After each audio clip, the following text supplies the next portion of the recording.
Wake up for this one, as I was live a few hours ago. But welcome in. It's nice to see everybody. And I did a great show with Slavka Tarakova a few hours ago, which I will be kind of putting onto my videos as well as onto my live tab. So it was a really interesting chat that Slavka and I had. Talking about healing, talking about travel, talking about anything and everything, and then doing some card readings. It was very, very good. So welcome. Yeah, so it's these early morning lives. I'm going to be working with the shamanic medicine card today. We'll see what everybody wants to do when my guys join. So I'm here in the northwest of England and it's 7:17 a.m. The sky is medium grey and I have just woken up, so please excuse me while I kind of get ready. So this is my shungite pyramid made by orifimeshungite.com, and this is a energy cleanser and generator. It has copper in the center so it can sit on a light as well, and it kind of glows a little bit.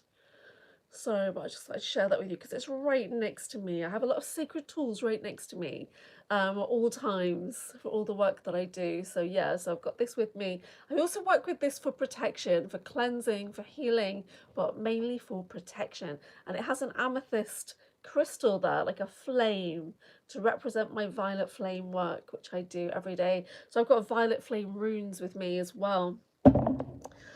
If anybody is interested in my Violet Flame Reiki course, that starts again on the 5th of March. And it's an advanced Reiki. It's a really cool advanced Reiki from the goddess Guan Yin. So as I wake up and notifications go out, I'm just going to get my cards ready.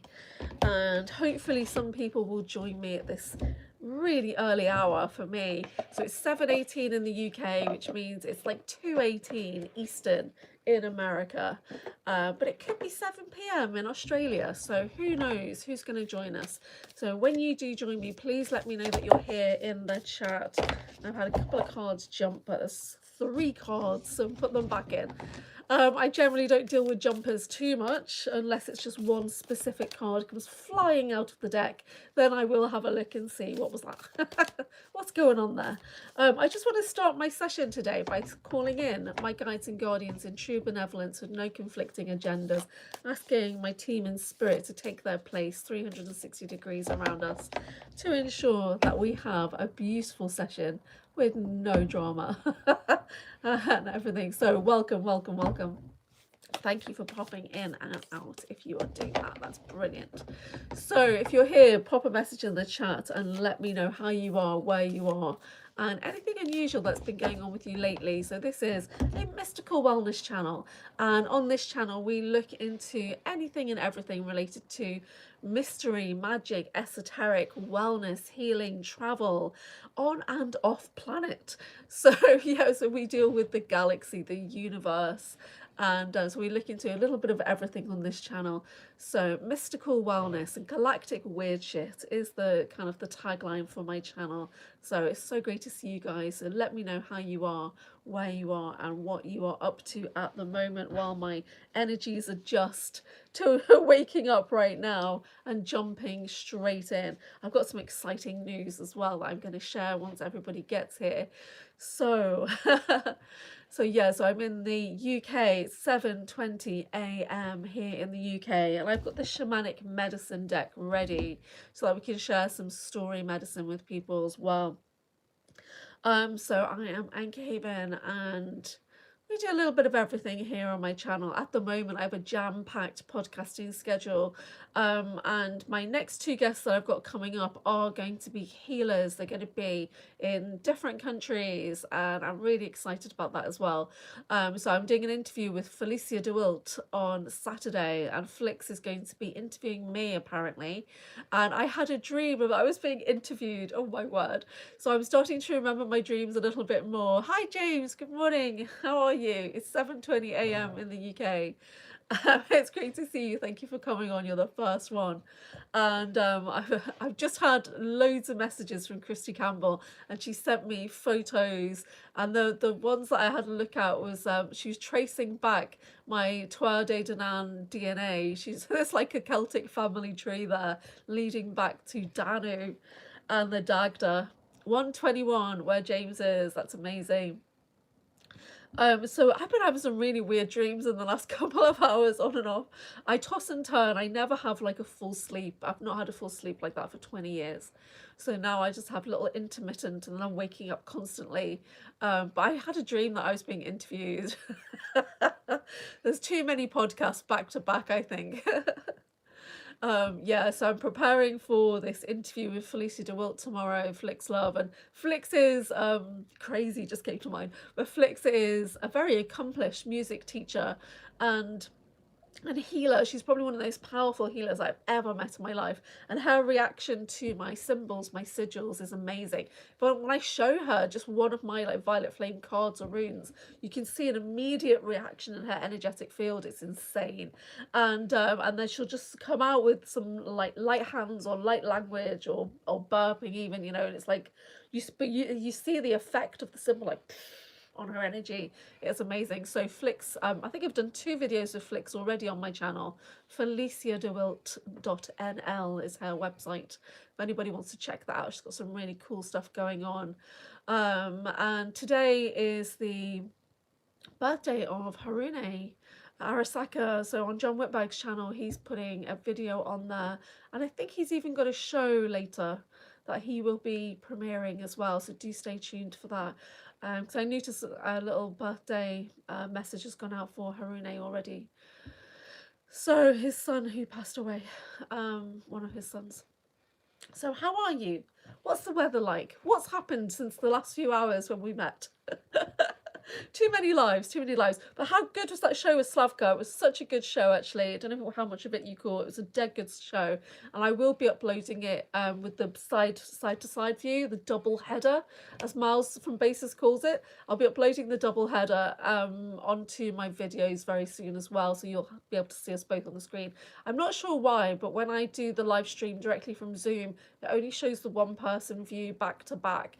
Because we're quite rapid and we kind of talk back and forth quite rapid, I put myself on mute sometimes so you can just see Slavka talking, so I don't overtake. It's my channel. Somebody say that I was talking too much in the John Whitberg interview. Well, my channel. If you don't want to hear about female super soldiers, that's not my problem, is it? You know, being a female super soldier, if you don't want to hear about that miss out on all that content, that's silly. A lot of interesting conversation in the live chat. Yeah, there was. I love my live chat. You know, everybody is so cool. There was so much info to share. But when it got onto cakes, we're all chatting about cakes going on there and recipes. And it's like when I did that vision quest with Sean and everybody started trying to give me an antidote to Pepsi. And there's like smoothie recipes going in the chat. And yeah, I think it was really, really funny. I need to do like a cookery show or something. I need to get somebody on who's good at cooking and see if we can get some of that on. That would be really funny. So welcome everybody. If you are new here, I am AnchorHaven, and we deal with mystical wellness, shamanic medicine, and galactic strange stuff on this channel. These early morning lives, I will be doing some card pulls and general ascension chit chat. So if you are lurking in the chat, please do pop a message in. It would be great to hear from you. So welcome. James, I'm going to do some cards in a minute. Oh yeah, so Christy's been doing this reading for me, this Reiki reading. So she sent me a few videos of like my tour family tree, which has been like AI generated, but you can see there's like loads of lineages going back to the Dagda and Danu. And then she sent me 2 images that I've seen, and one, I'm holding a staff. Now I've seen this staff in a vision. How does she do it? How does she do this kind of thing? And then there's another one which is like maybe a spacey version of me that's pretty cool as well. Doesn't really look like me at all, but I don't know if there's going to be more that look a bit more like me. I'm not too sure, but it is very, very cool. So I think the other ones are like a druid version of me. Oh, hi Jason, you're catching bugs. Okay. But it's great to have you here, Jason.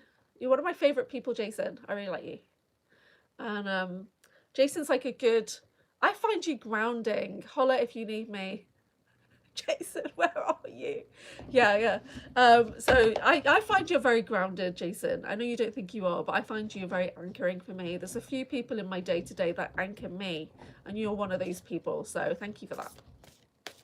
I've gone with the shamanic medicine cards today, so if anybody wants a different card, please let me know. If you want to work with a different deck, if you don't like the shamanic deck, let me know. It's got those weird little poems in, which I think are quite funny, especially for this kind of the day. Lighten it up a little bit. But the horrifying thing is, this is the last cup of Pepsi right now. So if there's dead air for a while, it's because I'm going downstairs to my hallway to get fresh Pepsi. If my voice starts to falter, you'll see me go, oh no, I need to get a fresh bottle. So we'll see. We'll see. I need a fresh one. Oh, let's take a deep breath. Welcome everybody, welcome. Let's take a slow, deep breath. Calling back your energy across time and space from people, places, and situations.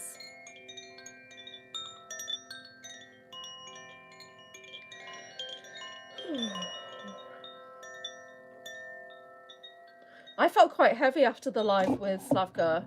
When we started to do readings with people, some of the energy was a bit denser than I would have liked, and so my head was a bit like, plus because of the shows I'm doing at the moment, there's quite a bit of a tension coming in, and that is uncomfortable. Okay, so we're working with oh, the shamanic medicine deck. How cool is that? That's nice, isn't it? I love drumming. Does anybody love drumming? I do. I need a new drum, actually. I bought a drum, but it's never really got to the right sound. I've even kind of stuffed it off my shirt and tried to warm the skin, and you know, it's buffalo. And I used to work with a goat drum that was amazing, but it was my sister's drum, and I'd gifted it to her, and she's like, oh, just keep it with you for 5 years. And then when she's like, yeah, I'm ready for my drum now, I was like, oh, am I ready to let go of this goat drum?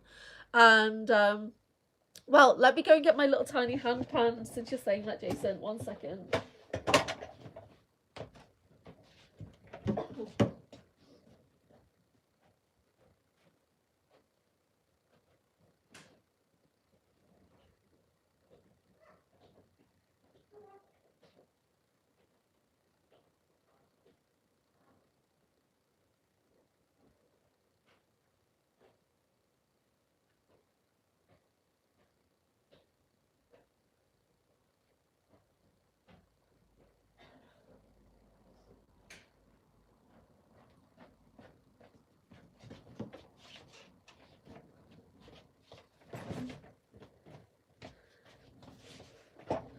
Okay, I got the Pepsi as well.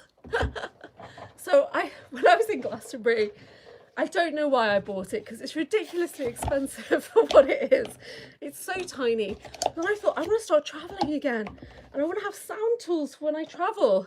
So I've got this tiny hand pan. What do you think? James says, I want to get one someday. I saw a titanium one, but it was very expensive. Yeah. Obviously it's not. There's a stick. I'm not very good at this.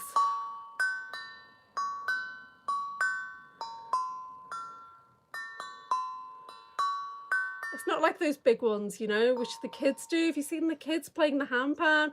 Hey, Entertainment Network, how are you?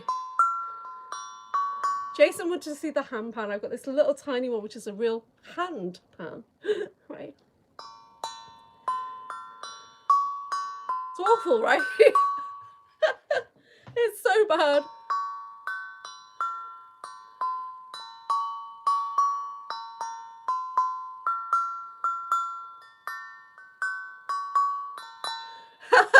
Joyful Jennifer, rule breaker. Yeah, awesome. Yeah, well, I'm trying to do these 7 a.m. lives, and I tell you what, it was hard to get up this time. So I know it's 2:30 a.m. Eastern right now, 1:30 Central, which I call Texas time because I've got friends in Texas. But I can't do this. I'm rubbish at it. It's too little.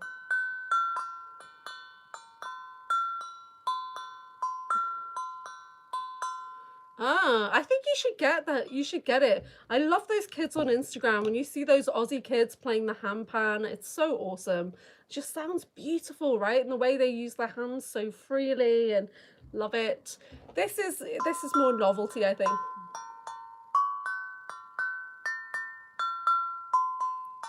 Yeah, it's 7:30 a.m. You've got 11:30. Where are you? You're on Pacific time. 11:30. Shoot. How? Holding a piece of titanium right now. Ooh. It's Friday. Yeah, this is the Friday night live later. I'm doing too many lives right now, but if I can get to 500 followers, then that would be amazing. But you won't believe how many little kids followed me the other day, and I'm like, my whole channel is set to not for under 18s. What is going on? I've got a couple of titanium staples on my appendix. Oh wow, I've still got my appendix. I've still got that. Yeah, but yeah, a little tiny hand pan for Jason.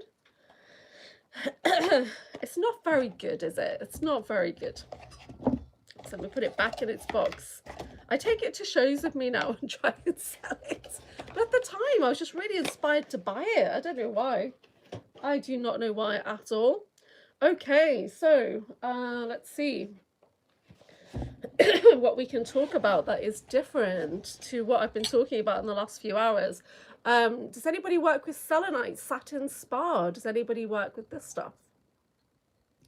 So I use, I call it satin spa because generally on the market, that's what you're buying. You're not actually buying selenite. You're buying like a cousin of selenite, a different kind of gypsum that is more readily available. But the market name is selenite.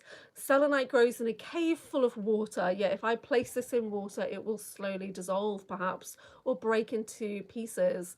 But everybody loves selenite, right? We love it, love it, love it. Soothing, calming. So this one's got it's got like moon phases etched into it, and it can be used as a charging plate, put your crystals or your jewelry on. So how does everybody feel about selenite, satin spa? What do you think? Has anybody got some? Has anyone got a big mountain, a selenite mountain? Awesome. One of my tutors from years ago said she knew somebody that had an actual fountain with a huge piece of it in the center. So, you know, I know on track young, but I finally went in for a rupture of the appendix. Yeah, pain dampeners for sure. We do have pain dampeners. That's true. JJ's got selenite just like that one. It's a charging plate and it's on your writing desk. That's cool. So this is in my bag. This bag is what I take to shows with me. And so let's go through my show kit, shall we? Shall we unpack my show kit? So in here I have got my selenite charging plate. I have got my Tesla cleansing plate. So when I'm doing lots of readings back to back, I have this sitting on my decks. Yeah, so that I can just do a really cool cleanse. I don't know if anyone's tried the Tesla charging plate. Sometimes there's big ones and you put your food on it, but it's different blends of aluminium, I think. I'm not too sure. So if anyone's got the details on that, let me know how it works. But it works, right? Because I place it on my heart and I can feel the energy shifting there. So this is a great cleansing tool, and it's just the right size for my normal cards as well. So I work with that. In here I have my Wawa tube.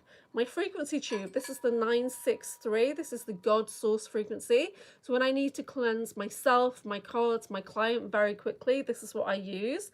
I do have large ones as well, which are actually my sister's, but she travels a lot. So I've got this big heart frequency tube that I'll do on another live. And then Susanna, my friend Lisa, I've got really long frequency tubes, like cathedral style. So this is the Wawa. Now this one has been handmade by Richard Sound Healing here in the UK. He's based in Norfolk. richardsoundtherapy.co.uk, perhaps, I'm not too sure, but he makes them. So this is not like the ones that you see online. This is really hardy, and this has been properly calculated and everything. He makes them. Yeah. So he's got a tower by Wi-Fi router along with a black tourmaline, some other stones, perfect. Yeah, James is saying Wi-Fi router, keep a tachyon capsule pendant. Okay, I'm going to need to see a photo of that. I have a black obsidian raven by my laptop. Awesome. Can you guys hear that? So I can do that, and then when I cover the hole, I can do the wah-wah. So that is in my kit. It just fits nicely into my kit. I've got my other, this is my little pendulum bag right now. And I've got my Asclepius, you know, my Akashic Record pendulum here. I have got a lepidolite pendulum. So lepidolite is my go-to healing and soothing crystal. Everyone familiar with lepidolite? It contains lithium. And my story for this one was I had a small piece in my pocket, and I was doing this outdoor event where we had these chalets, these huts, but I had all my stock on the top. So if I wanted to go back inside, I had to like crawl through this like little cubby, and my knee literally like slipped from under itself. It's like my kneecap separated as I was trying to get under, but I felt the lepidolite from my pocket draw down into the knee. I could feel the energy drawing down to reduce the pain in my knee. So that's insane. So I do work with crystal pyramids. You don't see me working with them that often because I generally work with my Akashic Record pendulum. And as this guy comes from pendulumalchemy.com in America. You know, those guys are amazing over there, and there's so many different pendulums you can get. This one cost me about $130, so he's a proper working pendulum, you know. He's made of brass. He's got the staff of Moses and then the snake to represent Asclepius there. Okay, so yeah, so lepidolite is my favorite crystal. If you said what's your favorite, it's going to be lepidolite every time. What else is in here? There's two more things in here. No, it's one more thing. Okay, this is my etheric weaver, which come from Buddha Maitreya. So how do you guys feel about this one? So this is a Siberian quartz that has different colors wrapped around it to create the 7 rays. Then it's got the magnets and copper. It actually has some carvings on the quartz as well, right? So when I drop this down into your aura, it consciously starts to move and repair your aura multidimensionally. This is one of my favorite ones. It's a bit delicate. Let's see, it's a bit delicate, but it does the work for you. So you just drop it down into the energy. Can anybody feel the energy coming from this pendulum? Yeah, I don't often use my pendulums for yes-no work. I use it for healing work. I use it for shifting energy around you in your multidimensional timelines kind of work. And I use them with command. That's what pendulum alchemy is. So we're working with pendulum commands. And you hear me say things like the oaths, vows, agreements, that kind of thing. So that's pendulum quantum healing. Oh, you've got a rose quartz, lovely. I'm really not drawn to rose quartz, and I was told, then that's the one you need the most. I was told, yeah, you know.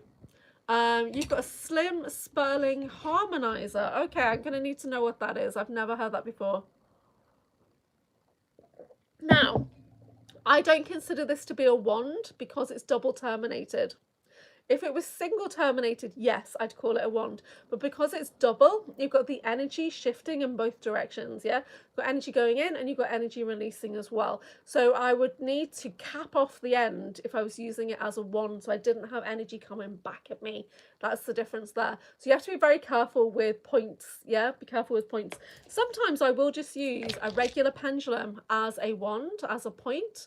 And you'll see me doing things during my sigils just with a regular. So if you can only carry one crystal with you, go for the quartz pendulum because there's so much you can do. So I generally call that my first aid kit. If I've got just like a single quartz pendulum with me, that's my first aid kit for sure. Okay, so continuing on, what's in my showcase? Right, so I've got 3 pendulums in there. Didn't realize I had all 3. I have got another pendulum. 4. I have got a tiny selenite, just to cleansing the case selenite. And I've got my Moki marbles, my Martian pop rocks. And I sent a picture to John Whitberg a while back, and he says, yes, they do look like Martian pop rocks. They do look like this on Mars. So one is masculine, one is feminine. So you hold one in each hand, swapping them over so they balance out. Now, these are some of the most powerful minerals that I've ever worked with. So it's like an iron ore sandstone, and they do come from Utah, I think, as well. Let's read it there. Rose quartz drawn to points now. Yeah, I love my bag of goodies. Yeah, so these are Moki marble. So you can get these in America. So I just get like a massive bag when I go to the wholesaler, and then I have to douse, are you masculine, are you feminine? Right? And then psychically I'll pair them up into little marriages. So it's fun. So I've taken like huge bags to shows with me before, and while I'm waiting, I'm just sitting there creating pairs to resell. So these are great. When I first got these a couple of years ago, I couldn't hold them. They were so powerful. It was like they were burning through my palm chakras, and I had to put them down. And it's because I had some very, very deep healing that needs to be done. So what I actually did was I tucked them into my underpants when I went to bed at the sides, so that it would do that deep healing required on my sacral, because I had my son in India. It was, you know, James says, I used to have one called a golden sea crystal, but it disappeared. Somebody must have needed it. Yeah. So when we lose crystals, they've gone off to do some other work, basically. And you don't need to worry about it. I get loads of people that say, my crystals have gone missing. What's going on? Yeah, they're conscious. They're conscious. They're people. Matchmaker, make me a match. JJ, that's so funny. And so that's the Moki marbles. And let me just check what else is in here before I look at the cards. Oh, there's a phone stand. That's good to know. So I have got my crystal kit. So as a crystal therapist, I used to have a much bigger crystal kit, and obviously I do. I've got a lot of really cool stuff now. But when I go to an event, this is it. If I'm doing crystal therapy, a client, you know, relaxing in the chair, I do this. So you're finally over losing stuff. Yeah, the breaking as well. Okay, so the breaking of crystals. I've got an interesting one. So I never had a broken crystal before this, ever. Can you imagine? And then there was a psychic lady who I was working with at my Mystical Wellness studio when it was open, and she said, I think I've got something on my back. So I look at her back, and she's got like this bump on her back, and I was like, it feels a bit weird. Let me just get my selenite obelisk, which was about this big. It was about 15 centimeters, which is what, how many inches is that? Like 6 inches or something? I don't know. And and I just kind of run it around her, run it down her back, and it sliced in half, right? Right as I moved down that point where she thought she had something attached, the crystal just went like that. And I just couldn't believe it. It never happened to me before. So yeah, when things break, it's generally, I believe, because they've absorbed some energy that was really dense, and the crystal is doing that work for you to dissipate the energy. So Joyful Jennifer's been lucky not to break or crack any crystals, yeah. But see it as a positive sign when that happens, that it's taking something away, yeah. So yeah, so when we lose crystals, it's a positive sign that you don't actually need it right now, so do not stress. Even when it's your favorite or whatever. But yeah, do take care of the crystals. So this is my crystal kit, and see how small that is. It's in a little tiny box from Singapore, and which is supposed to be like a lipstick box. And this is it, guys. Can you see? This is all I've got. So I've got a chakra set of discs that I can lay on the body. I have got a quartz point, first aid kit, quartz point. I've got a hematite grounding stone. This is my anchor. This is my AnchorHaven alchemy stone. I have got a chiastolite, which some people call the fairy cross, but this isn't actually the fairy cross, but it has a cross in the center. I don't know if you can see with the lighting in here. So chiastolite is my pathway stone. It's that, where do I go? Which direction? Yeah, so it's got a cross down the center. I've got some petrified wood for super grounding. petrified wood, yeah, so fossilized wood. And I've got unakite, which is my favorite heart healing stone because it's got that blend of green and pink energies there. So the green self-care healing and the pink compassionate and empathy. So this, if I don't know what my client needs, this is the heart I would put on. And when I do crystal therapy, it's very small crystals we're working with. Because don't forget, size does not have any bearing on the energy that it's emitting. And plus, you can put something on that could be, say, fingernail size, tiny, tiny. But that client may have some really deep energy and healing to be done. So it may feel like a huge rock on their chest. So you've got to be very, very careful. Yeah, James loves his crystals. You also wear a bracelet of what's called terahertz crystals. I believe they were first created in Japan. They are man-made. James, you're going to need to share some photos. You can put posts on my channel, by the way. There's a little community section where you can post. I don't always see it, though. I know Flixlove did put something a while back. You've got a good-sized curio cabinet, all full of different crystals and stones. We should do a crystal show, right? What else is in here? So I've got the green moss agate, which is a nice balancing, calming. And then, of course, I've got a piece of shungite. Everybody loves shungite. It's not my favorite. I love black tourmaline. And I usually have some nice big things for people to hold on to. And then, yeah, then I've just got the chakra stones, and I've got a lovely piece of garnet. Not garnet, carnelian. Lovely carnelian. So a lot of the time, the carnelian that you're seeing out on the market is actually like an agate, like a banded orange agate.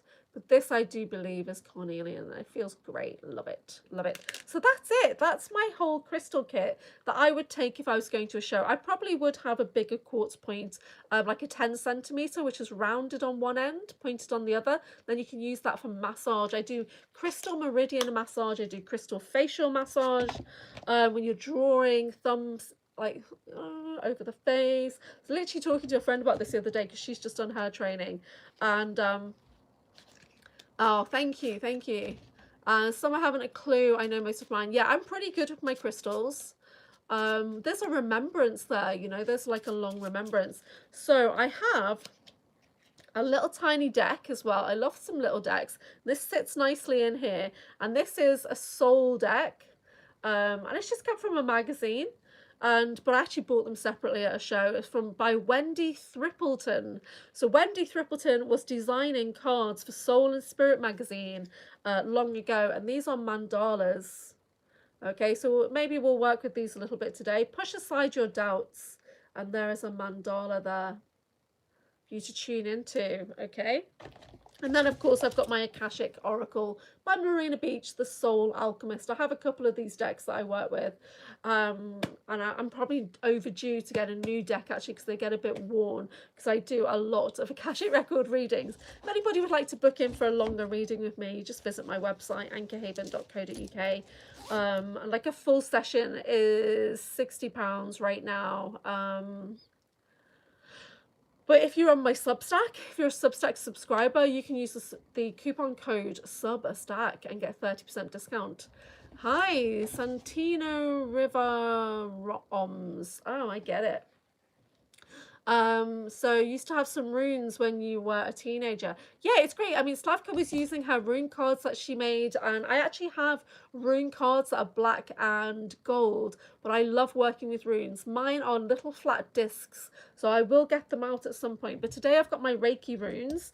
But yeah, so that's the content of my healing kit that I take to shows with me. Very simple, you know, simple tools, easy to carry. And so love that. So it all goes back in nicely. And yeah, so that's it. That's it. There's a lot in there in this little zip case. And that's what I take out with me. You love crystal jewelry. You know, I never used to wear crystal jewelry that much. But sometimes I wear, it's a bit like an inhibitor. You'll see me wearing big black tourmaline bracelets. And that's because my energy's become too overpowered. So sometimes I cap myself off. And because when I do, especially when I do hands-on healing with people, some people find it very uncomfortable because there's just too many different energies coming in with me. And you love rings too. Well, I did have a great Orifim shungite ring, but then I had the issue with the jinn recently. So I've taken that off just in case he's trying to hide in there. But I do believe Dr. Amir took the jinn and destroyed it in a pocket dimension. When Dr. Amir did his genie on the Typical Skeptic that time. Okay, so I've got the shamanic medicine cards if anybody would like a card with a little bit of poem. Okay, Willard, we need to talk. Willard, Willard, I have no filter and I don't mean to offend you. You cannot go out and about pasting these really personal questions into chats that are not even related to your question. So when you go on Rob's show and it's nothing related to personal readings and you post loads of things in the chat, it's just not appropriate. It's not appropriate. You can't do that, pal. And you need to respect that everybody's time, energy, money, their mental load is not ready to deal with some of your questions. So please be respectful and do not post personal questions like this in the chat. You need to find a light worker, an energy worker, a psychic reader that you really bond with, and then go and ask these personal questions there, because it's exhausting. Literally, the energy right now is exhausting on my heart, Willard. So please be respectful. You know, we do charge for an energy exchange for a reason, and that's because it's respect. Yeah.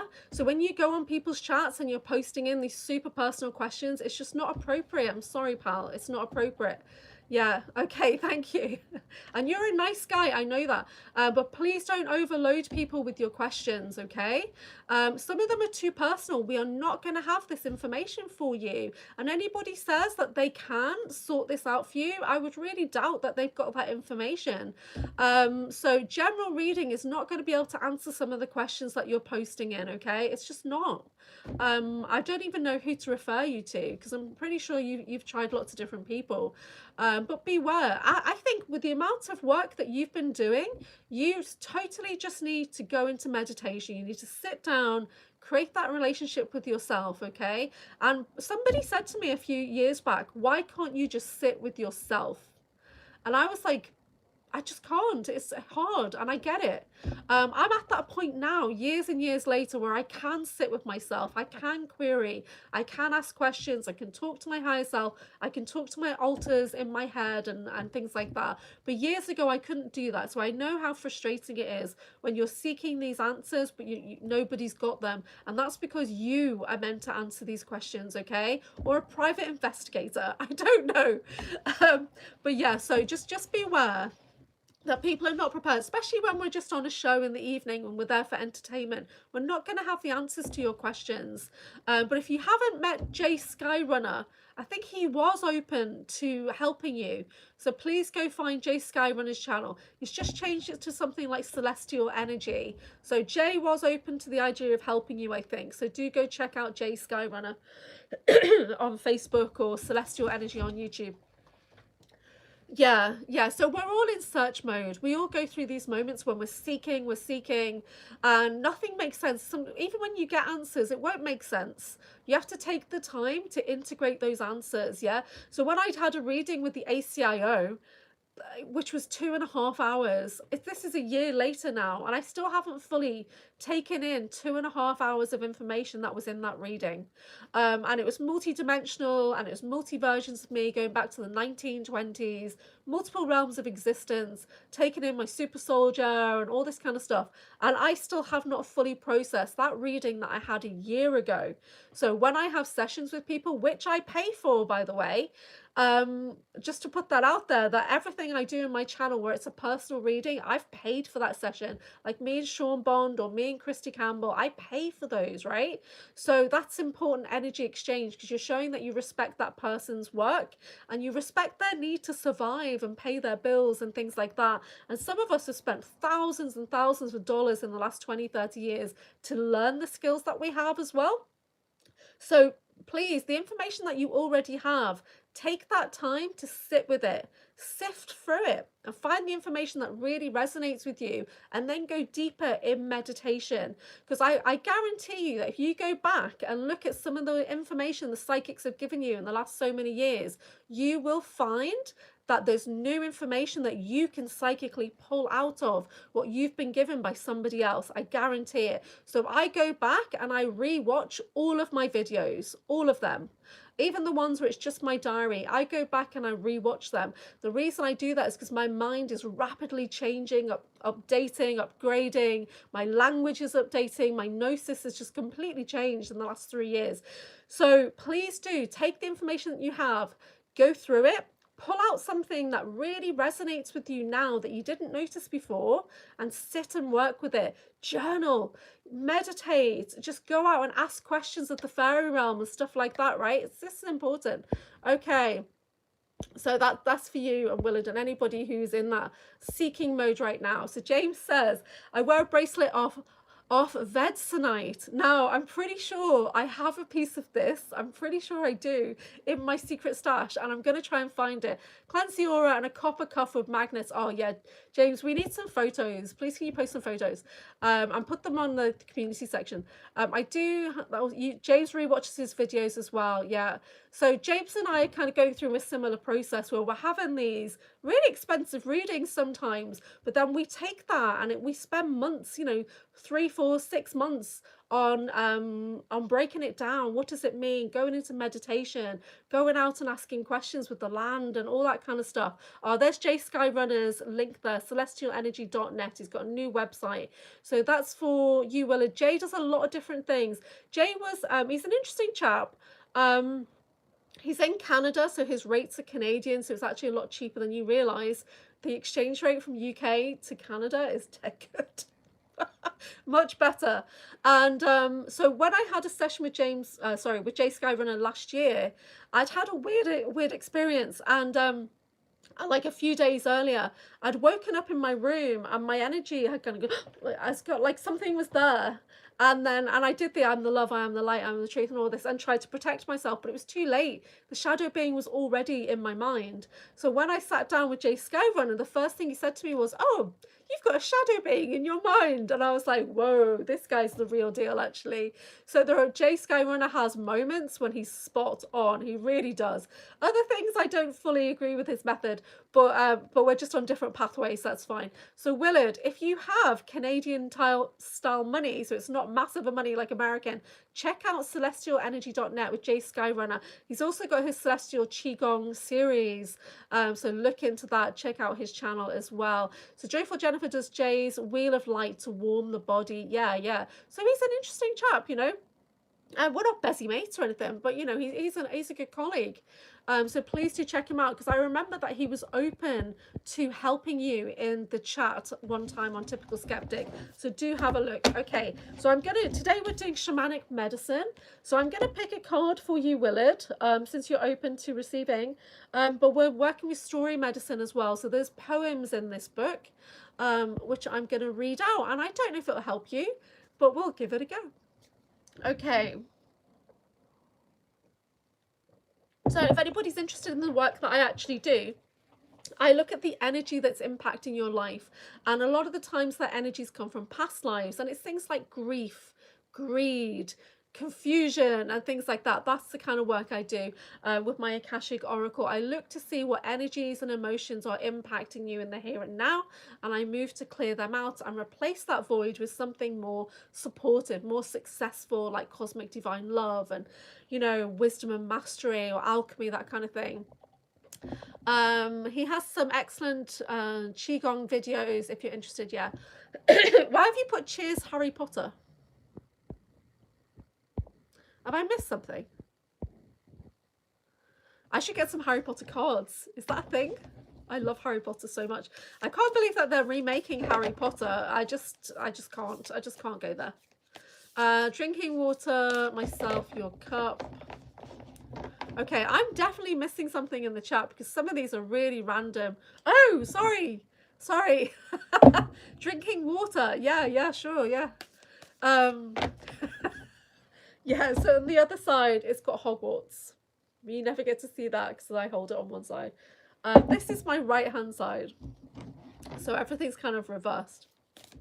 Maybe on the screen, I don't know. Harry Potter. Hey, I'm always ready to talk about Harry Potter, to talk about Star Trek, Stargate, Galactic and stuff. I'm always ready to talk about that kind of thing. I don't have anybody to talk to about that. So that's why I'm excited that Aurora Diamond Heart has agreed to do a video with me. We just haven't scheduled it, and it's like, come on. Right, these cards are for Willard. Can I just cleanse the energy, please? Ooh, so get yourself grounded. Put your feet on the floor if you can, or imagine your grounding roots going down into the earth. Close your eyes and take a few deep breaths.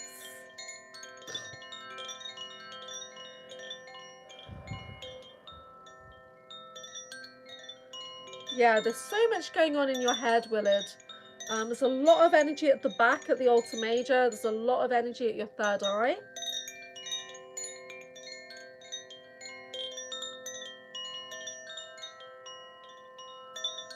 The heart is heavy, the soul is heavy. Throat.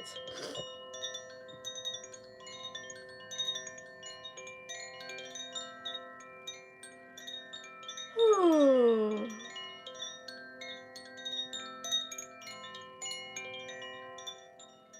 Yeah, Sean should do that. You know, sometimes he takes ages on things and other times he doesn't. It's just so random. He's very much a go with the flow kind of person. So even when he gets a troll in the chat, just lets them be there and do their thing. It's just insane. Sean's such a hippie. I am a hippie. I'm not saying I'm not a hippie. I totally am. And but Sean's like an ancient hippie. You know what? I would love to see him without that beard. He's so handsome. He really is so handsome. And I know he's only like 33 or something, but he's just amazing. And she's beautiful as well. So just imagine these divine, beautiful people getting together. Willard, can I have some story medicine for Willard, please? Thank you. That was fast. Okay, Willard, you should be happy with this card. It is the East. It is emergence. So just take a moment to study this card from the top down. Notice what you're drawn to, what color, what shape, what feeling this is having on your body, on your mind. So as we look to the east, it is the rising sun. It is the start of the day. It is that solar energy flowing into your body. Okay. So take a deep breath. This is about emergence. So when I think of East energy, I think of the throat, I think of air, I think of wisdom flowing in, okay? So it says if you don't already, begin a dream journal or keep a record of ideas and thoughts that are coming to you now. These ideas matter. The next step in your journey will soon be beckoning to you. The next step is coming, Willard, okay? Thoughts and ideas that were fuzzy or seemingly out of reach are becoming clearer and closer to home. In addition, any form of spiritual work like healing or meditation will soon be more effective and powerful. A stronger sense of who you are and what you want to be doing in life is about to emerge. So the answers you seek are emerging. Be patient, be calm, look to the sun, okay? Ask questions and speak to people who can help you reach your goals gently, respectfully, and you're going to have to pay for a session with somebody to go deeper, I think. That has to be there, okay? You have far less trouble getting others to see and believe in your plans than previously. Your confidence and willingness to speak out is growing. If you are looking to move, travel, or start a family, the time for that is approaching. Step into the rising sun, smell the first flowers of spring, and announce your presence to the universe. Be ready to accept whatever it wants to lay at your feet. So the answers you seek may be uncomfortable, they may be hard, they may not be good, okay? When I started to look into my stuff and I've got all the SSP weird shit, that's not easy. That is not good. That's trauma and wounding. And it has taken me a year to process a lot of that trauma and wounding. Even connecting with somebody who I believe to be a brother There's trauma and wounding in that connection, big time. There really is. We were put into terrible, terrible circumstances, pitted against each other and stuff. That's not good. And he holds a lot more memory than I do about my darker self, about my dark aspects and how I was used as a weapon. So East revealed across American and many European native cultures, East is an indicative of new ideas and direction associated with the element of air and the season of spring. This card symbolizes the emergence of all things creative, spiritual and otherworldly. As the first sign of the sun appears in the east each morning, the inner visionary holds court.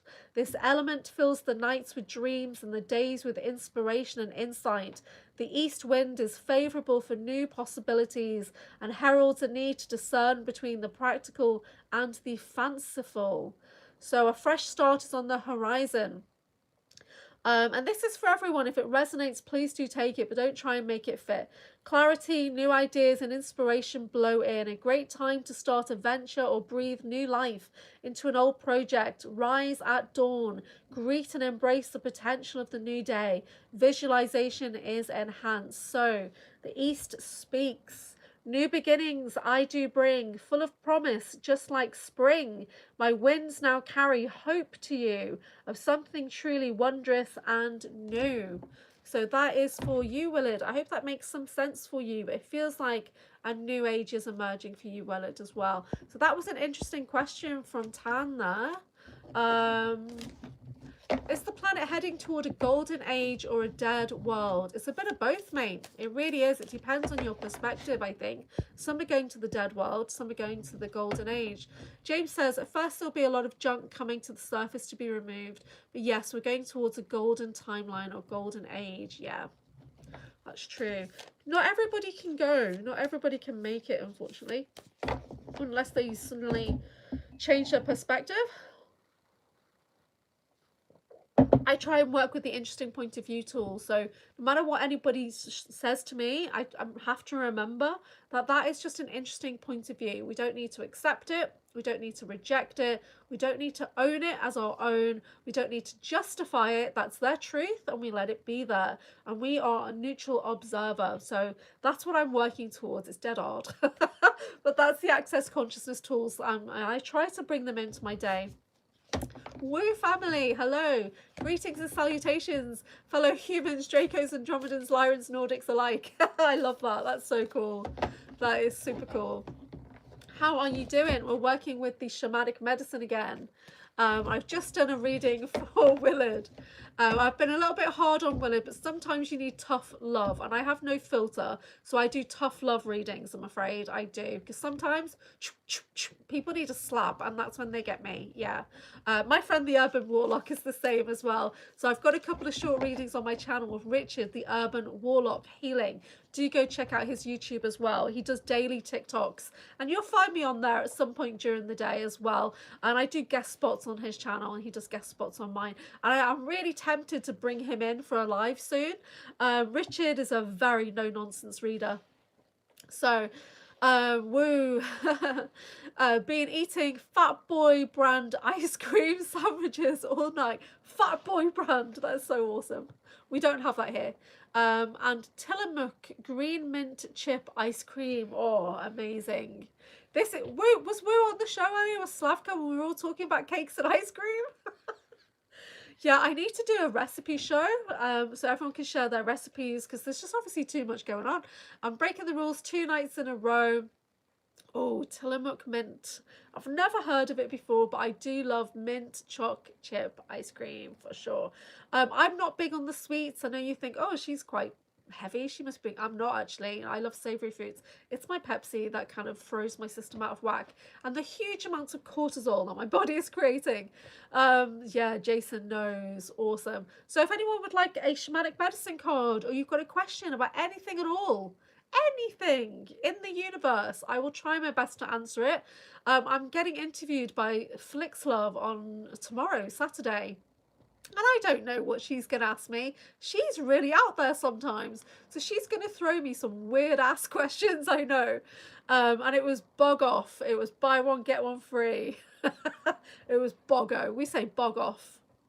Yeah. So that's pretty cool. Buy one, get one. Yeah. I used to be a retail manager years ago. I love my reading, Elliot. Oh, you're welcome. Yeah, Slavka's so cool, isn't she? She's such a cool lady. I like the thing about the teeth. I'm really going to look into the teeth and how it impacts the meridians. Of course, hey, you want the bog off. Honestly, that's what we call it out here. So yeah, I used to work for a brand called Superdrug, which is just a wellness brand. When I was like at school and everything, so I used to work for them and do merchandising and stuff. So yeah, so we used to have like so many promotions on the go at the same time. You'd have to swap over all the merch. Yeah, really cool. Okay, yeah, so anyone, please think of an interview question for a podcast interview, not a work interview. But you know what I did yesterday, guys? I literally applied for a job at the nuclear processing plant again. Why would I do that to myself? But I was working for a different company, a slightly different role that I'm still qualified for, but I don't think I'm gonna get it. But I just thought, you know what, I saw it there and I thought, okay, that's a sign. And it's greatly a massive salary compared to the salary I used to get when I was working over there. But the problem is the Zetas take advantage when I am there, and there's always a ship overhead on a nuclear facility. So, and there was something on site that was like guzzling the radiation as well, which is a good thing. But I feel like I'm being pushed back in that direction. So this will be handling going on here. So chilled when we gathered, sun gazing, lovely. Yeah, so I did a live with Slavka a few hours ago, literally like 6 hours ago, and that's on my live tab, but I'm going to be putting the side-by-side version video on my video tab as well today. I'm back up to £210. I've had this insatiable appetite lately, especially for sweets. Maybe I have a parasite, maybe that's pushing me to eat junk food. So when I lived in India, it was really normal to do a parasite cleanse every month, really normal. And I've never seen such big worms as when I lived in India. And I'll just put it this way, I can't eat glass noodles. So yeah, so in India you do regular parasite cleanses. It's super normal. You just go to the chemist and you get a tablet. And one time I took the tablet and it knocked me out for 6 hours, right? James says, I believe it was the Aztec that used to put some gems in their teeth. It had to do with frequency and vibration of words going out the mouth and through the teeth. Wow, that's super cool. How do the parasite cleanse make you feel? So I've only ever done the one where you just take one tablet. And then I used to sleep afterwards. So one time it just totally knocked me out into a dead sleep. I felt fine, but then you kind of, it was just coming out, you know, and they eat glass. No, they look like clear noodle. The stuff that was coming out of me in India, you looked like clear noodles, and it was like a lot. It was a lot. But I was in India for 10 years or more, and so regular parasite cleansing out there. But I'm pretty hardy actually. I know I look like a wimp, but I'm not. I'm pretty hardy. So mosquitoes don't hardly bite me and all that kind of stuff. And when I was working in Australia at one of the abattoirs, we had an injection called Q fever, and that means that I could literally live with a pig and I'd be absolutely fine. But in it, so that helped me when I went to India, I think, where I was living really simply. So I did not live nicely in India. I had a very simple bed sit. But I did have TV, I had my own bathroom and stuff like that. I didn't have air conditioning for the first 5 years. Street vendors in India clean people's ears. Okay, I've had that done, right?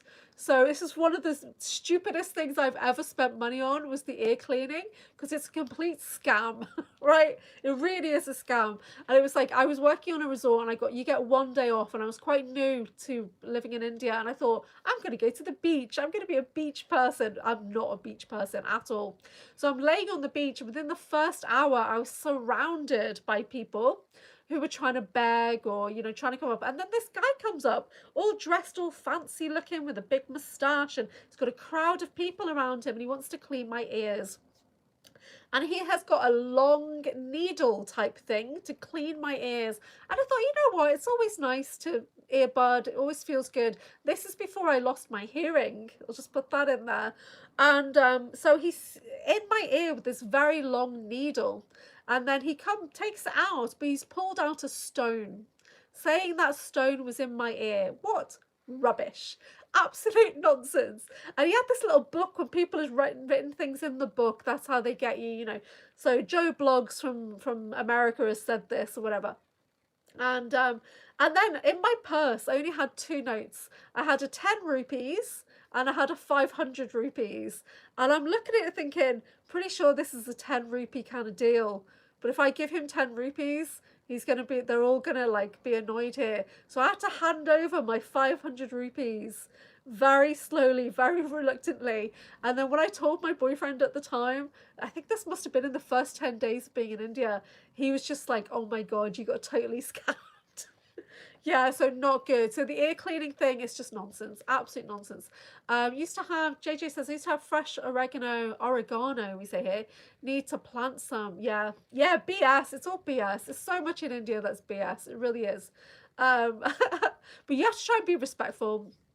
I've had moments when I wasn't respectful and I've regretted it, you know. So you do need to try and be respectful. I used to speak a bit of Hindi. My Hindi's not good now. I've not practiced for a long time. And my son doesn't speak Hindi. But we have words that are interwoven with our English here. And we have American words as well, because in India we used to say, instead of photocopying, we'd say Xerox. Instead of rubbish, we'd say trash and stuff like that. So India is quite Americanized as well. So we have a mixture of language that we use in my house. Some of the words are Hindi, yeah. So I'm going to drink my pani, which is, it's not Pepsi, it's pani, it's water. Eating organic dried mango. Yeah, so my son grew up eating mango juice. And then he comes to the UK, there's not much mango here. It's all about orange, you know. And so here they have a lot of oranges and orange juice, and that's normal to have for breakfast. And it's not very nice, actually, when you've been living on mango for 10 years, you know. So Whole Foods, there's no chemicals added. That's amazing. Yeah. Is that true now? Is that still true? I saw something on Instagram or Facebook, and it was a video of somebody in like Congress or somewhere stating, yes, we can put viruses into vegetables and you'll never know which one it is. And I was just like, oh, this is insane. Oh, okay, that's tricky, Jason. I'm on charge now. I'm good. Joyful Jam making me want to go eat some yogurt. I say yogurt, not yogurt. Yogurt and strawberries. So is there anything that I say that you guys think is really funny, how I pronounce things? Let me know in the chat. I'm sensitive to oranges and I can mix it on food, but not by itself. Oh, I see. My food consumption is so different. Hey, me too. I discovered last year I was hosting a retreat. Might have been the year before last now, actually. We were doing a residential retreat, me and a colleague. Yeah, yogurt, like biscuit.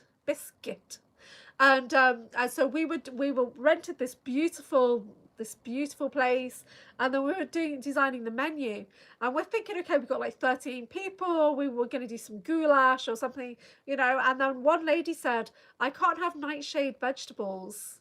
So that's no tomato, no potato, no red onion, right? All the nightshade vegetables. And I'd never even heard of it before.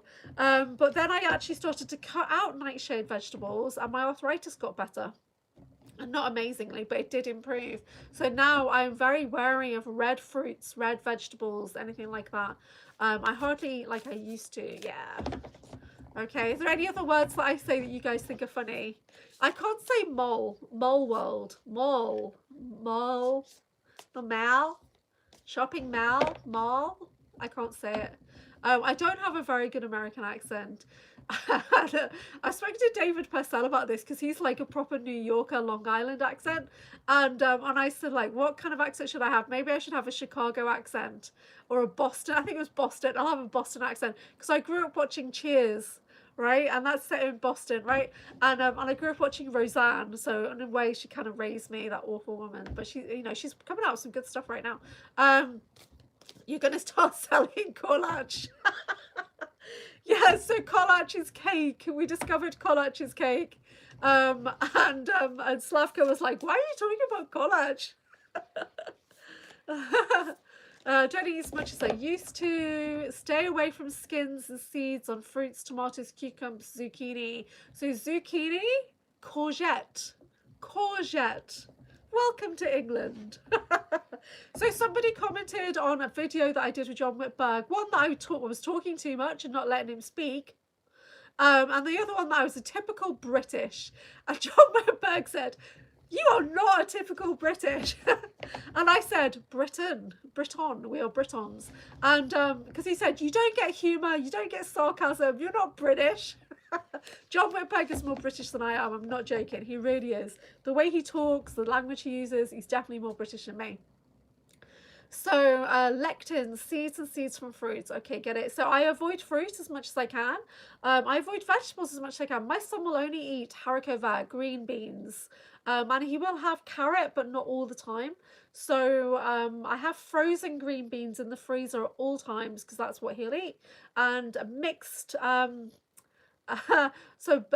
pepper. I know in Australia they call them capsicum. In India they call them capsicum as well. In England we call them peppers, bell peppers, right? So what do you guys call them? So you like smoothies. I heard that smoothies are really bad for you. Is that true? Does anyone else hear that? So would anyone else like a card? Shall we do a card for somebody? So we've got Shamanic Medicine Wisdom. If anybody would like a card, pop a comment in the chat. It is 8:21 a.m. in the northwest of England. Bell peppers, any pepper, no skin, no seeds. Oh. How do you skin a bell pepper? That'd be quite tricky. Oh, I guess you'd have to roast it and then peel the skin off. Do you mean like that? I generally, what kind of smoothie you make? I don't have smoothies. I don't have anything like that. Hey, Nicole, how you doing? Yes, full of sugar, she's saying. Yeah. So you skin them fresh. How would you do that? That feels quite tricky to me. Maybe mine are slightly different to yours. I don't know. Now, the UK, there's the sun very grey out here. I cannot see the sun. It's just lightning shades of grey, the sky again. I didn't see the... Oh, James. Sorry, James. Sorry, James. Okay, this card is for James. What does James need to see, hear, be? I'm torn between two cards. I'm going to go for this one. Oh, James, you got the lower world, the past. So breathing in the energy of the card, taking a moment to scan it, reflect on the shapes, the colors, the messages coming from the card energy itself. So when we work with Oracle, they hold the energy, the theme, and each person may get a different message than what it says in the book. Sometimes your medicine is just one thing from that imagery.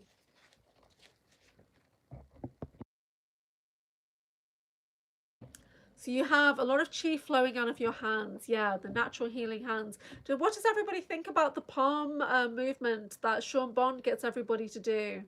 I find that quite hard because I've got arthritis in my fingers, so I do try and do that every day. But he says holding that for 11 seconds is going to switch on your palm chakra vacuums, which suck unwanted energy out of your body.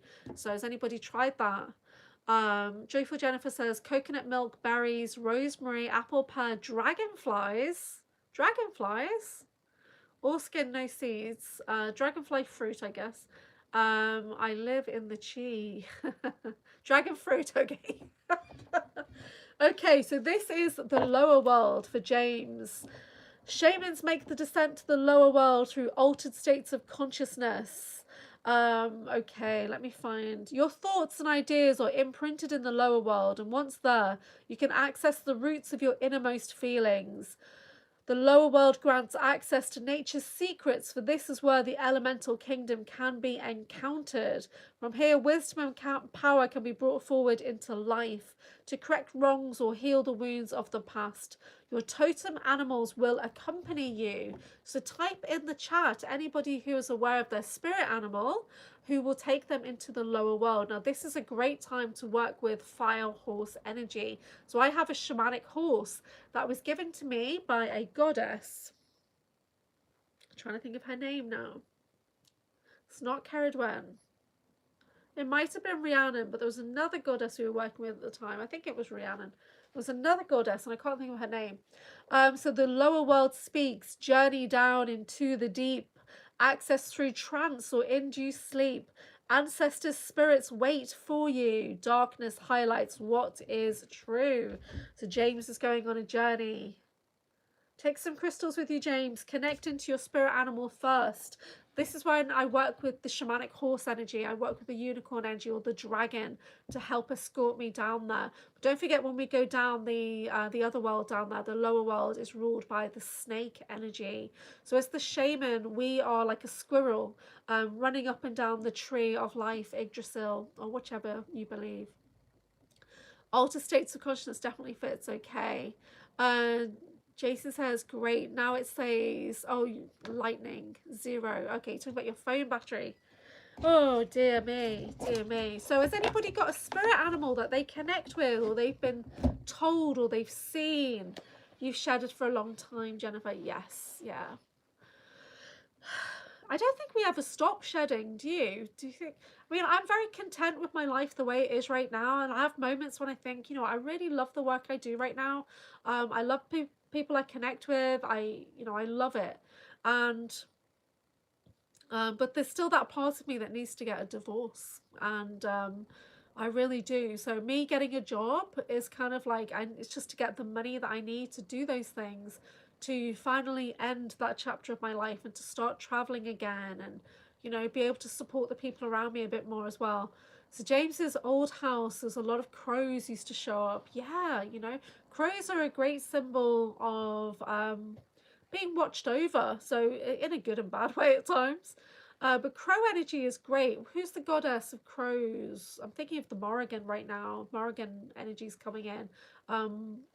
If you guys have not already noticed, I'm a little bit dark at times. And, so not only do I identify as Hel, the Norse goddess of the lower world, but I love the Morrigan, and I do love Bridget as well. I mean, right next to me, I always have Freya.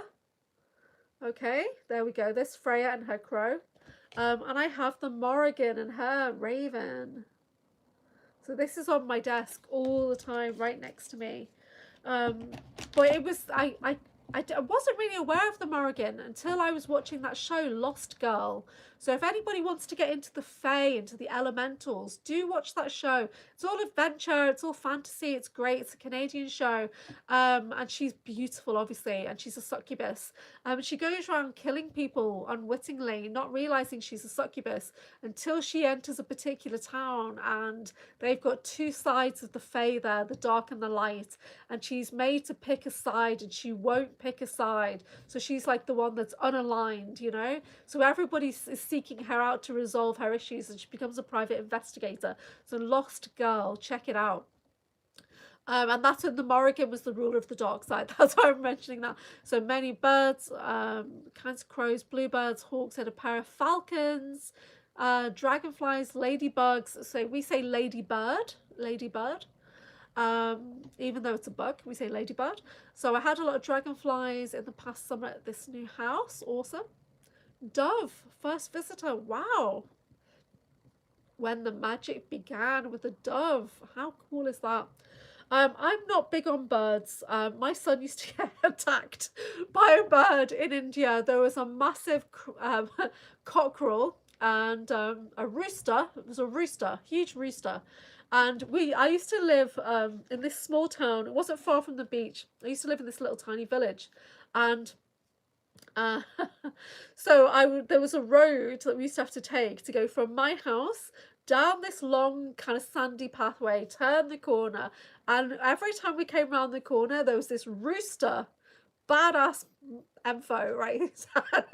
And my son was like 2, he's a little tiny thing, and this rooster just could not leave him alone. He would come flying with his feet out like this, come flying with these massive wings trying to attack my son, and I used to throw coconuts at it, right?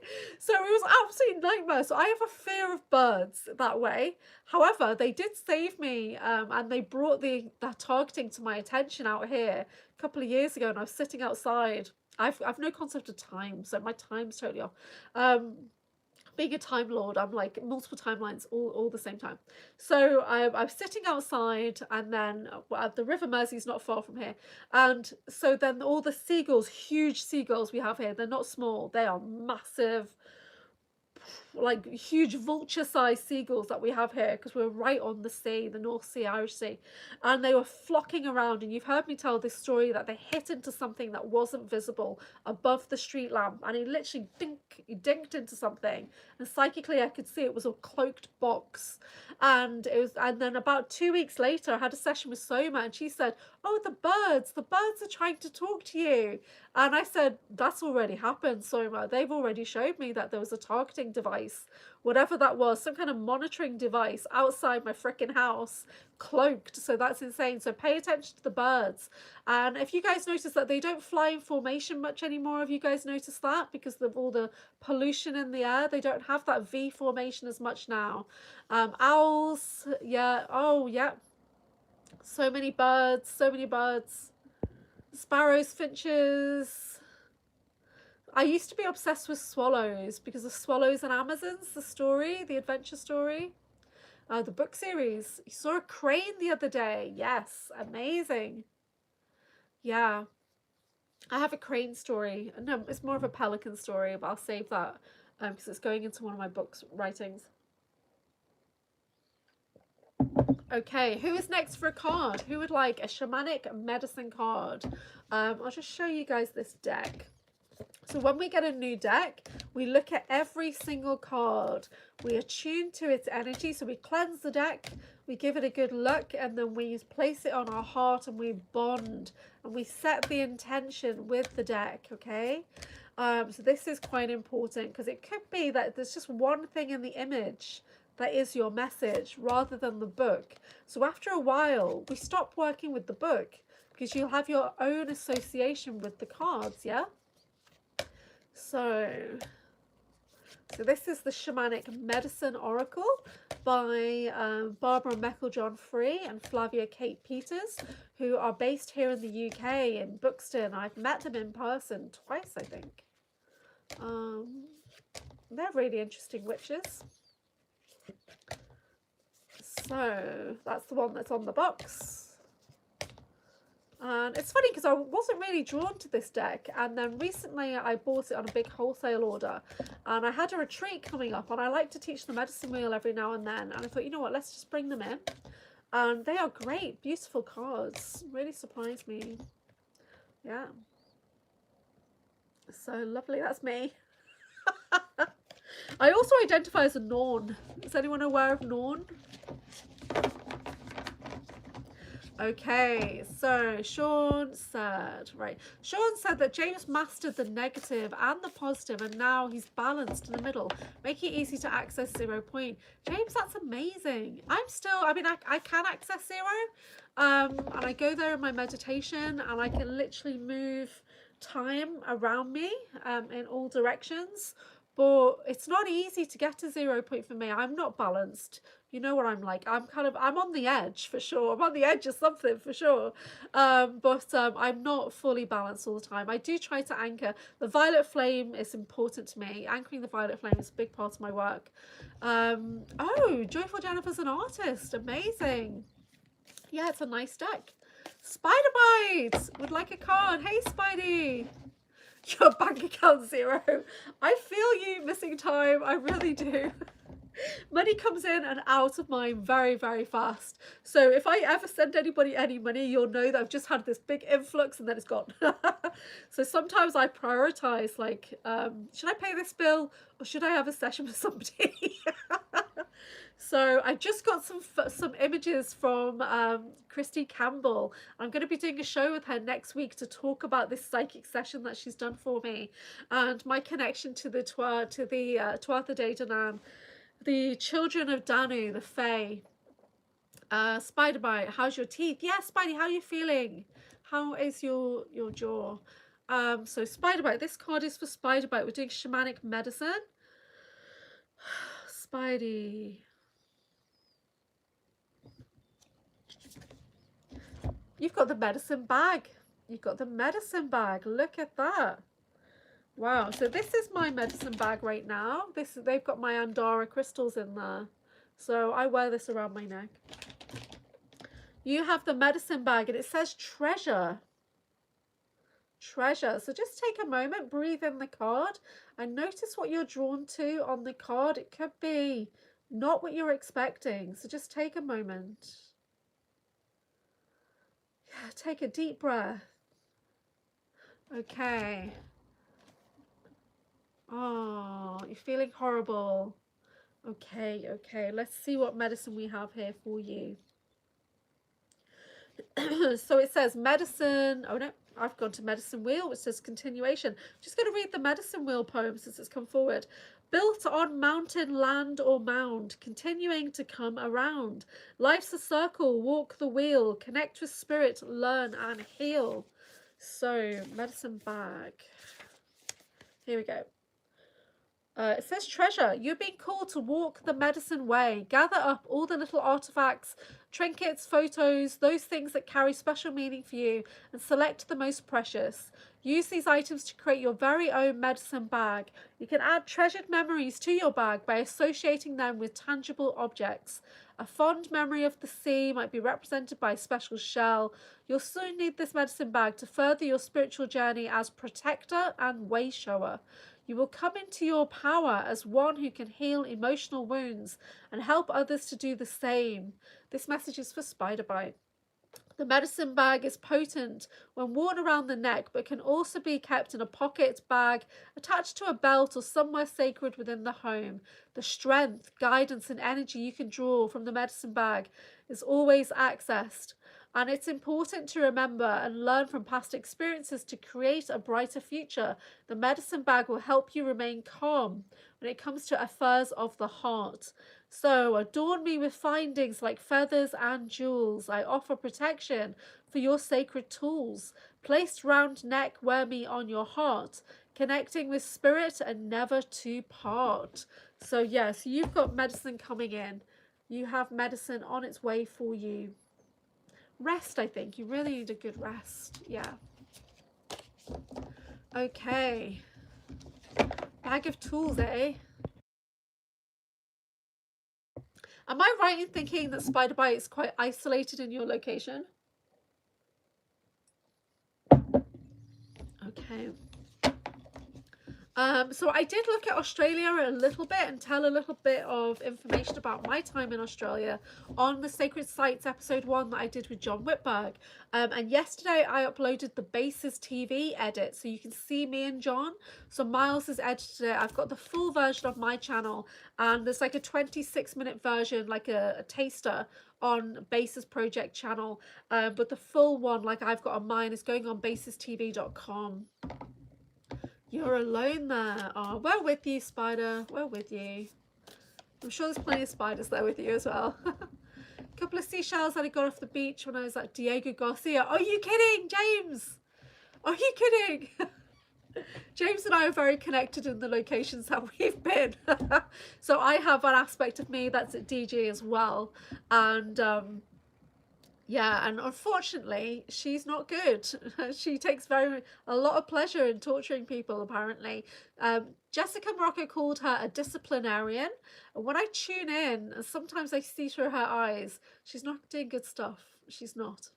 So you've got everything to do. Big hugs. How's Mars? Now, my Mars memories are internal. So labs all look the same to me.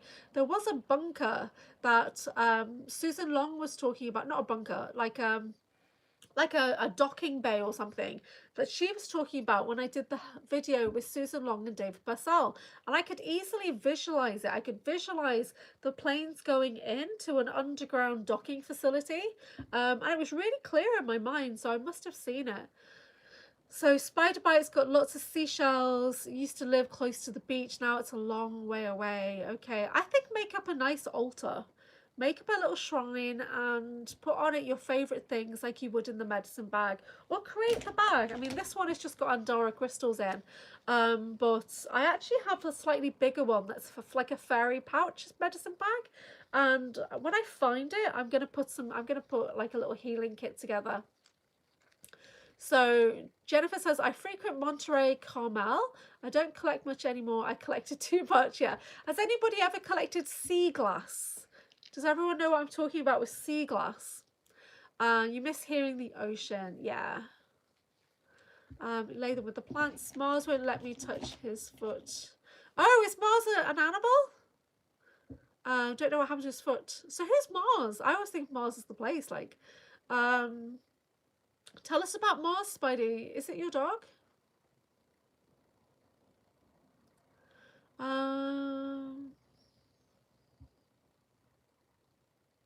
Or you get sea glass in Northern California. So anyone not familiar with sea glass, it's glass that's literally traveled around the world and it holds the energy of the ocean. So by the time it comes and washes up on the beach, it's rounded and blue. I think blue might be rarer than green, but you get clear. And sometimes it is, it's like glass bottles that have fallen off a ship and things like that, you know, in old days. So you are dog sitting a nice dog called Mars. Oh, that's awesome. Yeah. Oh, I don't have any pets anymore. Toxic broken bottles. Oh, I see. Okay. No, that's definitely not sea glass then. Sea glass is glass pieces that have been shaped by the ocean. They've traveled all over the world. So when you hold them, you feel that energy of the ocean there. A message I got out of a bottle. Oh dear, so it's 8:41 a.m. here in the UK. Let me know what time it is where you are, what the weather's like, and if you've got anything going on Friday. It is Friday. I will be on live later, but probably not for too long. I'll do the live around 9 or 10, depending what Rob's up to. Rob is so random with his timings. It's really hard to schedule shows in between. Message in a bottle. No, never. Never. You know what? I've not, the Notebook is coming to my mind for some reason and I've not watched it. I'm sorry, guys. I'm sorry. But it's a picture of the two of them on the beach and he's saying, I wrote you 365 times. That came up on Instagram recently. Okay, what's 242, Jason? What's 242? I thought I was 242. And now it's got this whole other meaning. So Spiderbite says, Mars went outside this morning, came back limping, no idea. It's only the backyard, 10 hours ago, and it's no better. Oh. Oh dear. Can you Reiki it? Can you send him some healing?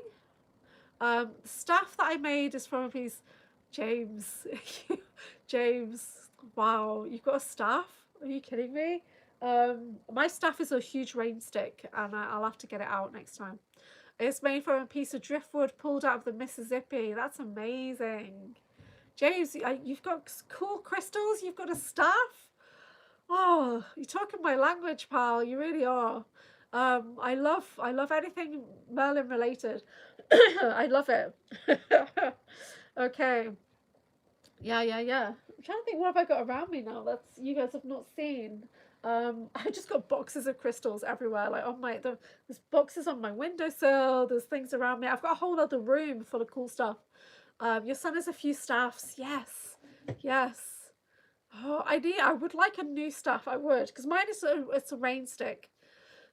Please keep Oni and other Reiki demons away from people. What's Oni? What's Oni? Tell me about that.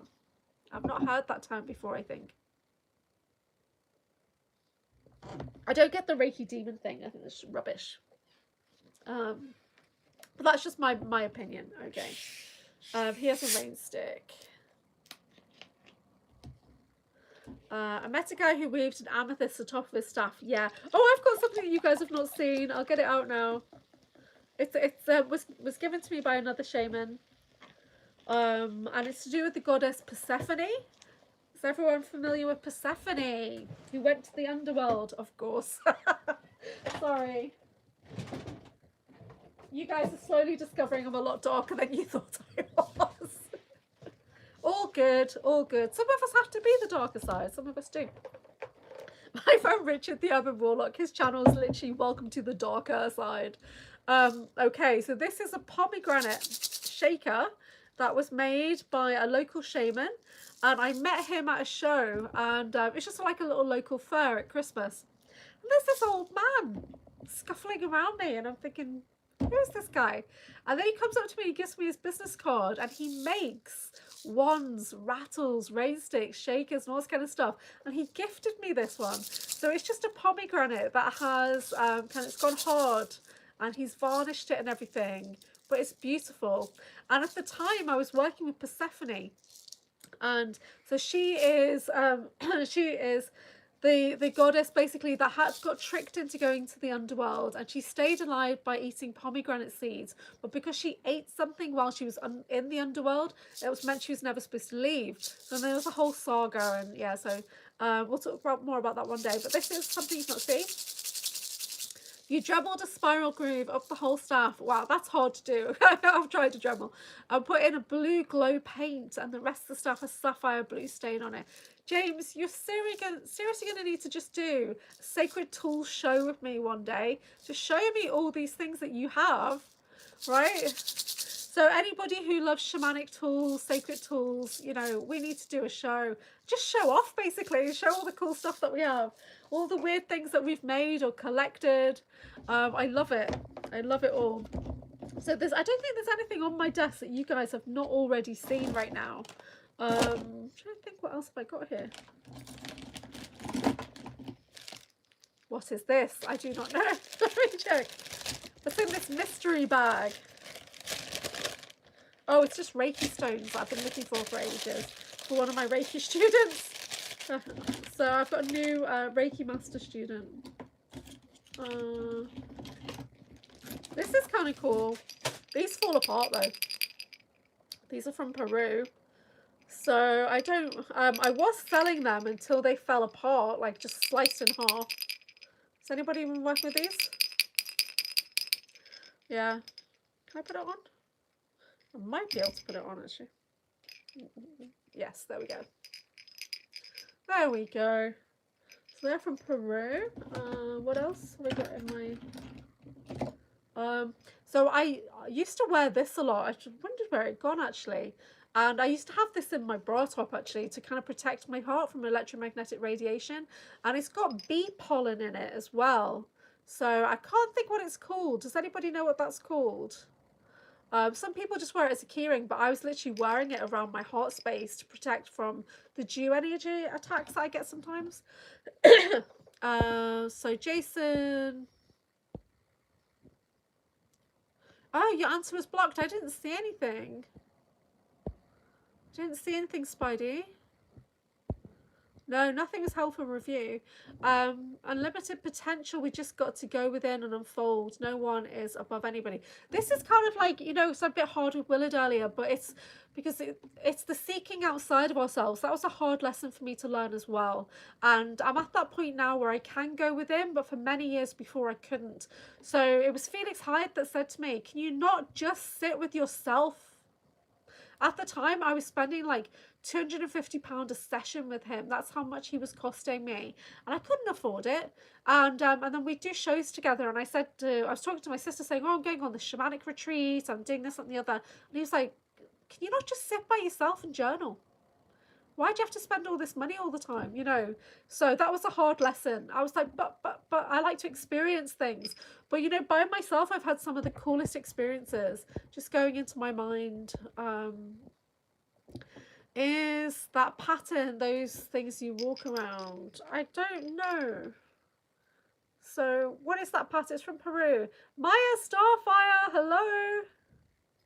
So I'm starting, so this is the third day in a row and I'm doing a live this early in the morning. It's 8:48 in the UK. I've been going on for about 90 minutes, 92 minutes. So we're doing shamanic medicine readings, Maya. If you would like a card pull, let me know. Now, Maya sent me a private video, a private sound healing video, and it was so good. And she channeled light language, she did the rain stick, and she did the bowls. It was so awesome. Yeah. Let's see. James says, the system pushes carrot on a stick to keep you searching outward. But it's all inward. That's true. It took me a long time to get that, but I'm getting it now. Yes. Parallelogram. I've never heard that before.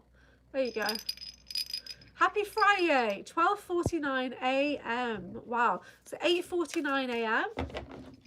Hey Maya, good to have you here. If you want a card, so who's not had a card that would like to have a card and like to have some of the poem medicine that's in this deck, let me know. Why does it say brain? It's funny. So I actually, yesterday I washed my hair and I put some kind of repair on it, so it's, you'll notice my hair's got breakdown. Sometimes my hair's massive, I don't know if you guys notice, and today it's quite slim. I don't really brush my hair, I just run my fingers through it. Maya would like a card. Yeah. Okay, let's do the chimes first. Let's have a cleanse. Take a deep breath, everybody. Welcome in to the unusual mystical wellness space that we have created.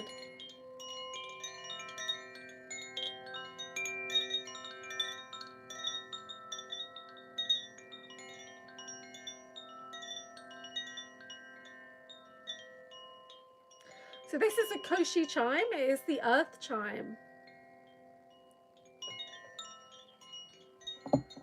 Okay, so let's have a card for Maya Starfire, please. What medicine does she need? Well, that's very fast. Very fast choice. Okay, you've got the conch shell and it says calling. So we're looking at the cards from the top down. We're taking a slow scan of the card. We're taking a deep breath and just noticing what area of the card you are called to. Is it a shape? Is it a color? Is there a message? A keyword that pops into your mind? Okay, let's learn the conch medicine. I'm working with the book. This is a new deck for me.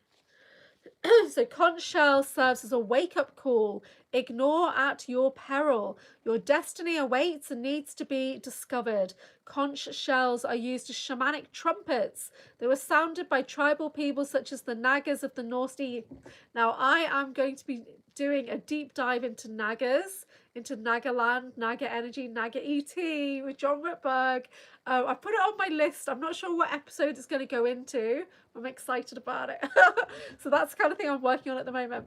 To announce impending or natural disasters. These large sea snail shells are used by shamans all over the world to assist in healing and ceremony. The vibration and primal sound of the conch shell can blast away any blocks and objections from your critical mind and from others as you strive towards your personal and sacred path. Shut out the noisy distractions of the modern world and connect with your true essence and that of spirit by going deep into silence. Once in this place of sanctuary, you will find you become more sensitive to the sounds of the human breath and the spirit that vivifies everything. Here you will discover the true place in the cosmos, your true place in the cosmos. You will feel and better understand an inner urge or strong impulse that is accompanied by the conviction of divine inspiration. So, wake up, Maya Starfire, wake up. Your busy lifestyle is blocking out the voice of spirit. Enjoy the sound of silence and listen to your inner wisdom. Take steps to embrace your life's purpose. Trust your intuition and follow your dreams. Your true calling is priority now. Don't divert. So the conch poem that speaks is, originally from ocean's deep, I blast my sound. Wake from your sleep. Heed my call, embrace the notion. Take the path of true devotion. Wow, that's from Maya Starfire. You're pretty quiet. I see you as a very quiet energy. I really do. But yeah, go more into inner reflection. Why does it say judo kick on my screen right there? Jason, you're such a weirdo. Oh, the neighbors complained about your chimes. Oh, my neighbors are so good. They don't complain about any of my weird shit. And I'm about to hopefully sort my space out, and then I'll be doing shamanic drumming for the body. So in my downstairs, our living room downstairs, and I've got my wellness room above it. And when I do my drumming, she doesn't say anything. I use a combination of batana oil and coconut oil for your beard. Interesting. Just woke Desi up. It's 3:52 and she kicked me. Don't be waking her up. Beautiful cards. I love the shells. You've got a couple. Nice. I don't have any of that. I just have, it's like a flat shell, scallop shells I think I have. I do have the abalone. I do need absolutely cool words. Got, we got the boot. Oh, you're welcome. Been very distracted with words, noises. Yeah, so a little bit of quiet time's good. Next door neighbour has so many solar garden lights. It's like daylight in their yard at night. Oh my gosh. That's bad. Sorry, who else wanted a card after Maya? Who was next? Was there somebody? Nicole. Yeah, Nicole. I see you. There you are. Did I miss anybody? Let me know. You might have to repost. So these are for Nicole. Okay.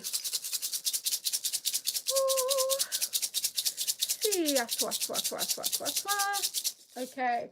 Yeah, so my session with Christy Campbell, she's going into my druid self, my Celtic DNA and things like that. So I'm excited to share that with everybody. She sent me a couple of cool photos and I'm excited. So we'll see what else she gets. Yeah. I was hoping she gets some kind of SSP, but she's gone full on into druid energy. So these are for Nicole. Thank you. Oh, you've got offerings. You've got wealth. Wishing you many blessings, much riches coming your way. So scanning the card from the top down, tuning in, taking a deep breath, tuning into the energy, the medicine of the card, everybody. What are you drawn to? Which bowl are you drawn to as you welcome wealth, blessings, and prosperity into your life? So the offerings card has come out quite a lot lately, hasn't it? Because we're in the Chinese New Year. So it says, give thanks and offer up with love. Ensure abundance from above. With humble heart, you must believe. Hold your hands out to receive. So Spirit provides for our needs. So making offerings and thanksgiving for all you have and all you are a regular practice. This can be done daily, anywhere, any time to great effect. Offerings can be made in many forms, such as fruits, nuts, and candles. And your breath. It's saying to me right now, your breath is an offering. So releasing like a healing breath or a wisdom breath. I'm not sure where that's come from. Offerings can be made in many forms. So whatever you give is greater when infused with gratitude. Give something that's of importance or value to you, for then you're really giving. You can also make an offering through prayer, song, simple saying thank you. Be humble and thankful. Hold the offering to your heart and allow it to become a blessing.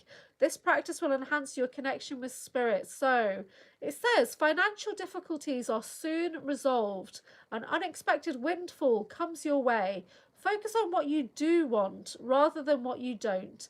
You are worthy. Practice the art of receiving. The art of receiving. Okay, gratitude ensures a bountiful crop. So that is the offerings card for Nicole. Well done.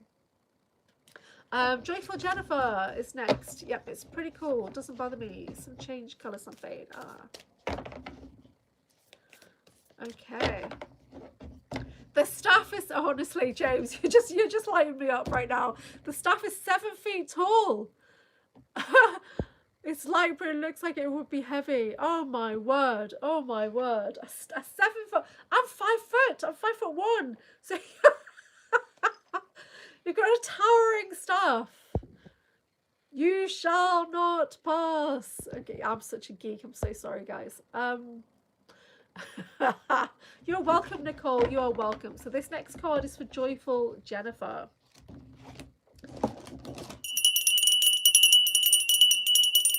It's the Welsh maid coming in. Okay, Joyful Jennifer. What do you need to hear today, Joyful Jennifer? What blessings are coming your way? Birds, freedom. We've spoken a lot about the birds. There you go. You've called in bird energy. Look at that spiral, that portal. Wow, flow. Lots of flow. Because you were listing all these birds, we literally called in bird energy.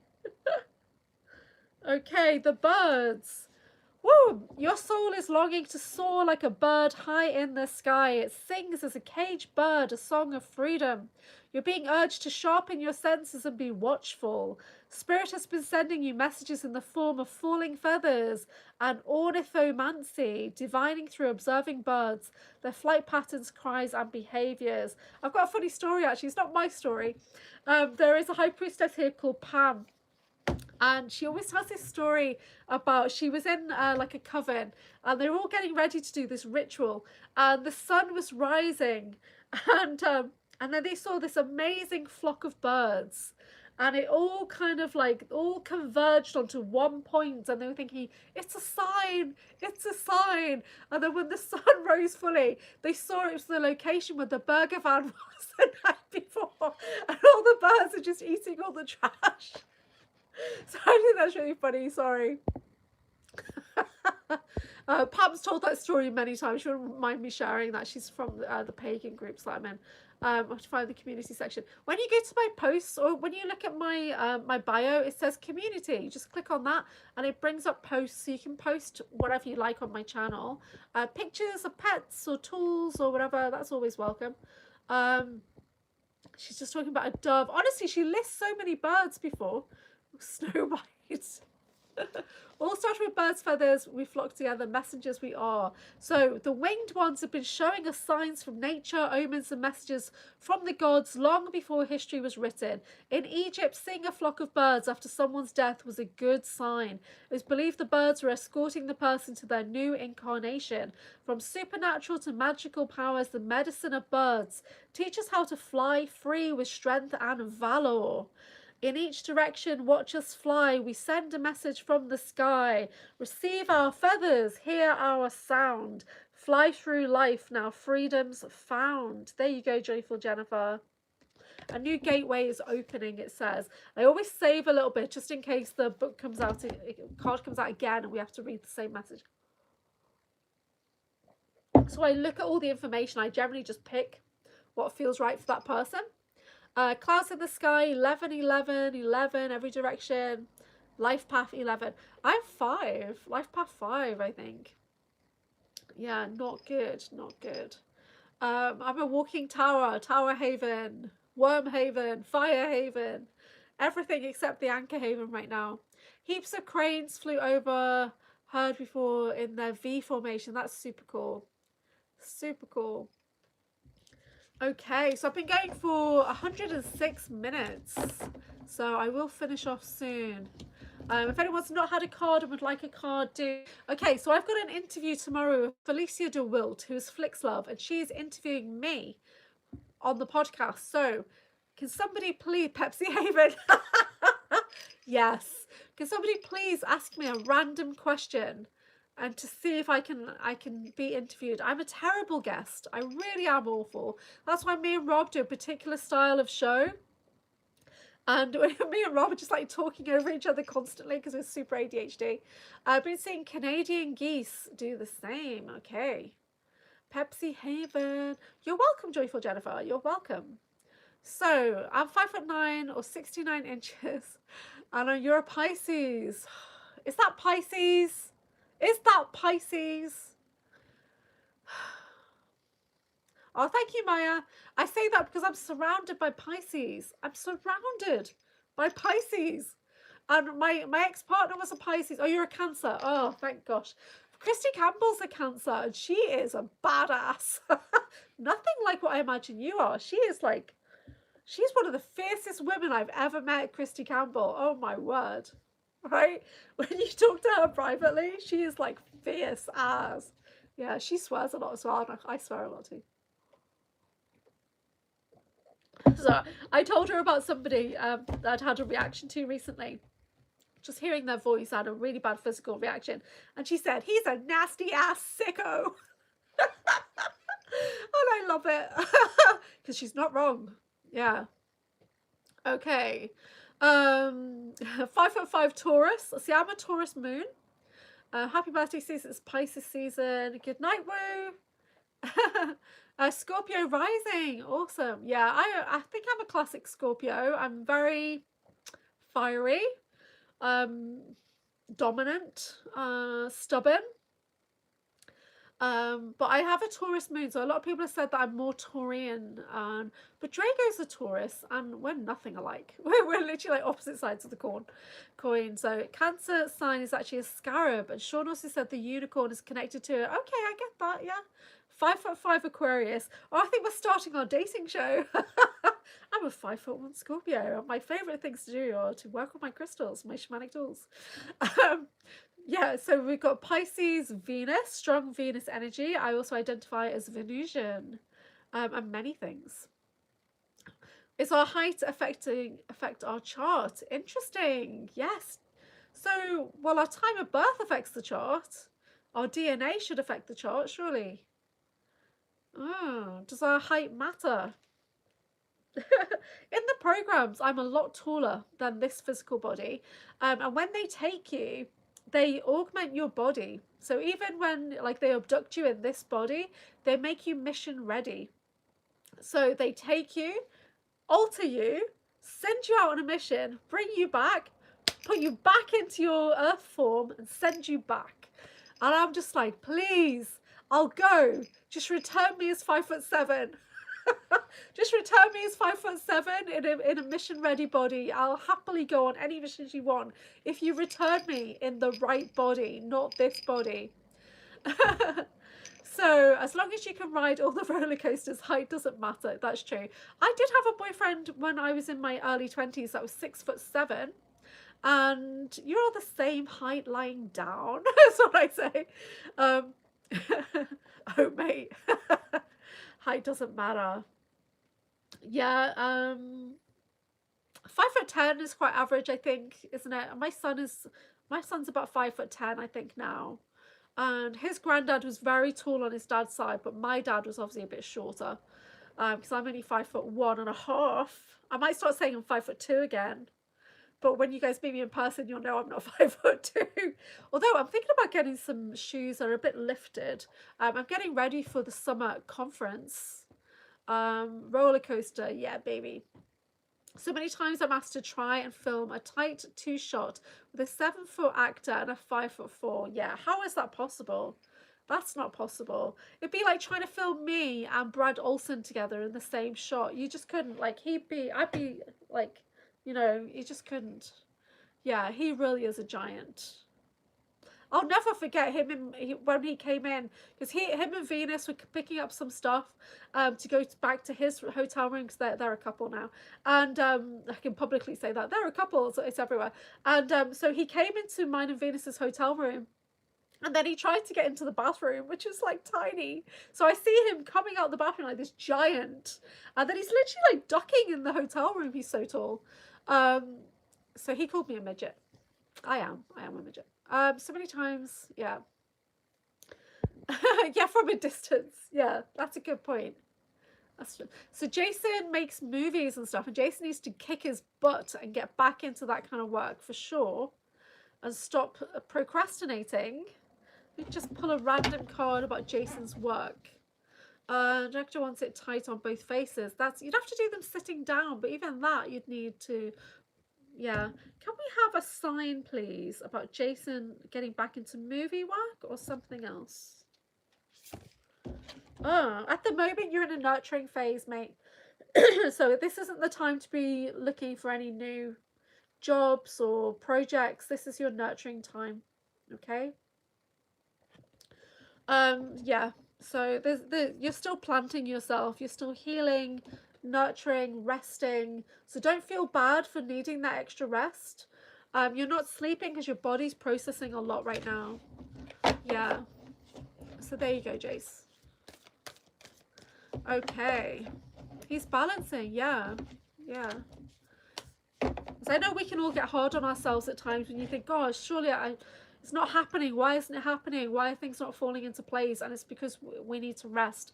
We need to go into that dark void energy and just surrender. Submit is what came into my mind, but we need to surrender. Surrender to healing. Surrender to the medicine, the shamanic medicine. Okay. So, ask me a random question about my life, about my work, Anything at all. Somebody please be brave and ask me a random question, because Flix is the only person I know who calls me out on stuff. She comes in my groups, and whereas my ladies might be all yes ladies, she'll just say to me, you're this, you're that, you're the other. She is brutal, right? That's what a good friend's like, isn't it? They just call you out on your shit. So yeah, so ask me anything at all in preparation for this interview with Flix Love, and because she's going to ask me some weird shit, I guarantee it. It's going to be a good show. This is tomorrow. We'll premiere it after. What was your most satisfying job that you've had? Just in general, in my entire life? Okay, I'm 50. Shit, that's hard. I'm a terrible guest. See, I can't even think of anything. So my most satisfying job, probably the job I do now, actually, where I get to have more control over my time and my energy. I get to go into deep meditation and do the memory mining right now, and discovering sacred sites on the planet, doing the grid work. That's probably my most satisfying work. But in the mundane world, I don't like people generally, so I don't like doing customer service stuff. I don't like doing accounts. I don't like, I know what I don't like, not what I do like. That's a good question, James. I'm going to have to ponder on that one. It's really hard. What job checked the most boxes? Okay. I don't know, because you go through periods when you think, hey, I'm great at this. I can do this job. And then after a while, you're thinking, I freaking hate this job. So when I lived in India, I was self-employed, and for a long time, and I basically said I would never ever get a corporate job ever again. And I used to be an eBay power seller, and I used to have my little Reiki store, Haven India, Haven Reiki, and AnchorHaven was a brand in India that I had as well, which is totally unrelated to the work I do now, and I did not realize AnchorHaven was my code name in the SSP until Drago said it in December. I had no idea. And but I guess it makes sense. So I used to love the work I did when I was living in India, but again, it was self-employed. So I get up in the morning and I pull the orders from the night before. I take a bus into town and I go to the local Royal Enfield seller, because I used to sell motorbike parts, because it was very technical with parts numbers and things like that. So I'd pick and I'd pack and I'd post it, and it was like I was working at the post office. So it was so cool. They'd let me do my own work at the post office in Goa in India, and then I'd go back, and then I would have my midday meditation time, and I'd do my Reiki orders in the afternoon. So that was pretty satisfying. But in the mundane, I don't know, it's hard. Not many people appreciate being called out. Yeah, no, who likes to be called out on their bullshit, right? Not many people. But when it's coming from a friend and it totally slaps you in the face, then you know it's for the thing. Because I guess not eye roll. What's your least favorite race? As in people? Or ETs? Is that what you're talking about? Eye roll. So yeah, I have a pal, we just eye roll constantly at each other. Who don't ask me. Yeah. What's your least favorite race? As in aliens? The black mantids. The black mantids have fucked me up in the last 6 months. Sorry guys, they have. When I first saw a black mantid in my mind, and I thought, wow, I'm getting a healing guide. No, I was getting a military, like, mess with me kind of guide. And I met the mantid queen, or I met a mantid queen, and she was like 30 feet tall. Yeah. When did you realize you looked, I think you're going to say, when did you realize you look like Amy from Big Bang Theory? Everybody keeps saying that right now, and I didn't realize. When did you realize you looked at the world differently? Or did you get raised by people who helped you in this way? Not really. So my parents divorced. My parents were quite neglectful in their own way, but I'm equally as neglectful of my son, probably. So my parents divorced when I was 8, and my dad took me out and bought me a broom and a black cat, because I was really into the Worst Witch book series, The Little Vampire. So he kind of acknowledged it. My dad came out towards the end and said that he was pagan, but we didn't talk about these things. So his mum was Irish, and my nan, I have a memory, and I don't have a lot, but I have a memory of going with my nan to a convent in Liverpool, and she was giving people tea leaf readings, and I was sitting there just eating candies surrounded by nuns, and she's giving them these tea leaf readings. So I guess there's an element of us that was always esoteric, but I didn't get any training or anything like that from my family. Both of my sisters are quite religious, but one of them is mystical as well as being Catholic. So, but we weren't raised Catholic or anything like that. We were sent to Sunday school, Protestant Sunday school, but I realized when I was about 10, this doesn't resonate with me. And I left, and I got into trouble for leaving, basically. In space, but if you want to answer people, okay. Yeah, in space, you know, I don't have that many interactions with alien beings. I can say I prefer this over that, because my DNA is so mixed that I know that I'm all of them, basically. So if I start saying reptilians or this, that, and the other, when I've got reptilian DNA, or zetas frustrate me a lot. They really do. And I am very zeta, and I'm a zeta scientist. So yeah, so I'm not too sure. There's still loads. I mean, the Palladians is controversial. I do work with Palladian crystal healing energies. Venusians, I have that kind of aspect, which is very much about the teaching work that I do, sharing the information. I've got diplomatic Venusian energy. So I imagine that they're good. But Lyran, I love the Lyran energy. But I think there's good and bad in all of it. So I can't really say which is the best or which is the worst. What was the question now? Least favourite. From my experience, the black mantids have really done a number on me, along with the Zeta Greys. Done a number on me my whole life. So, but there's aspects of me in that. So they're coming in as soul family as well as, you know. You're funny. I'm not funny. I think I'm funny, but not many people say. You've been on 4 streams in a row. Jason moderates like 30 freaking channels. It's insane. I had a tea leaf reading from a Croatian lady years ago. She didn't speak English, and nobody would translate. So how did it feel, Spidey? How did it feel? Did it feel good?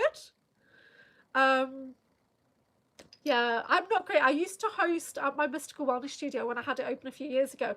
We used to do these afternoon tea parties, and I just get a few cakes in or whatever. And my friend who was a psychic would do tea leaf reading, but it always makes me think about Harry Potter. You've got the Grim, you know.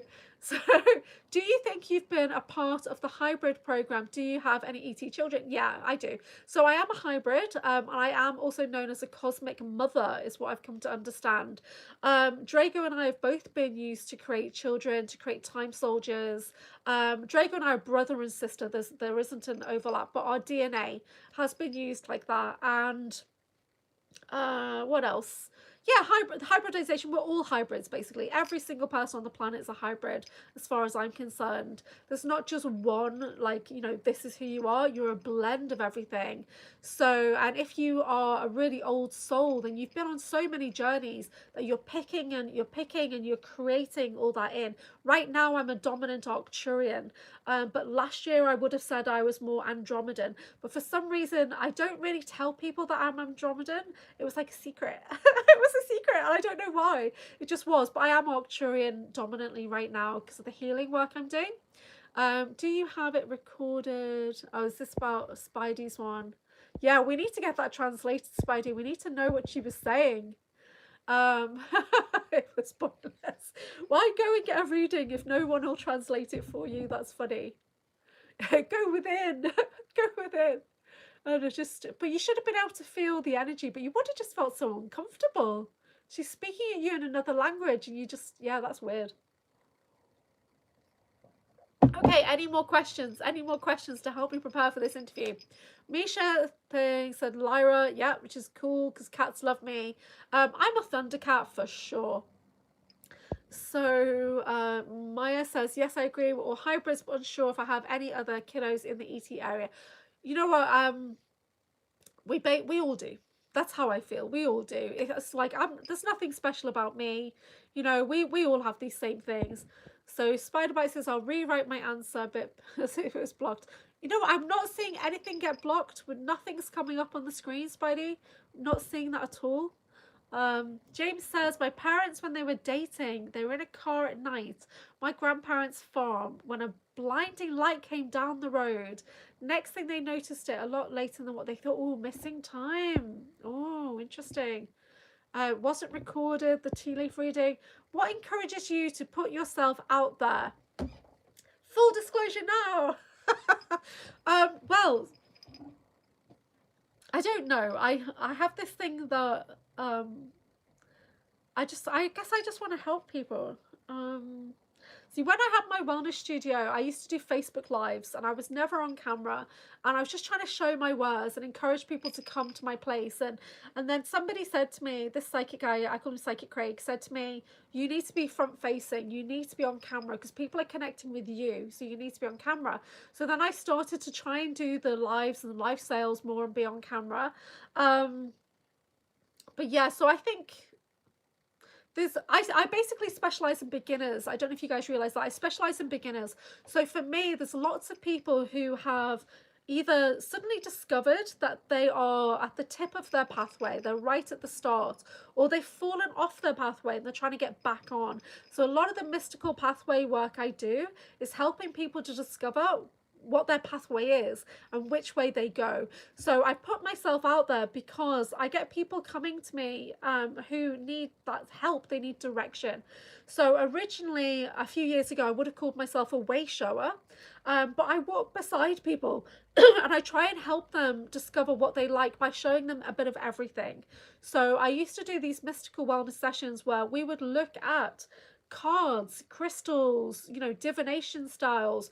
We would work with breath work and healing and so many different things so that you could find out what resonated with you. So that's the kind of work that I used to specialize in, was primarily beginners. So I do the mind, body, spirit events because I get to do talks, I get to do lectures, and I know that in that room, the biggest one I've done has probably been about 100 people, but the smallest I've been has probably been about 4 people.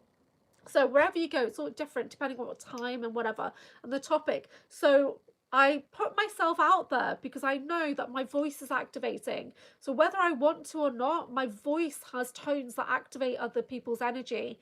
And I've seen it, I've felt it, I've had feedback that my voice impacts people. So that's why I put myself out there, because I'm just trying to help them get back onto their pathway, help them change. But it's hard to explain.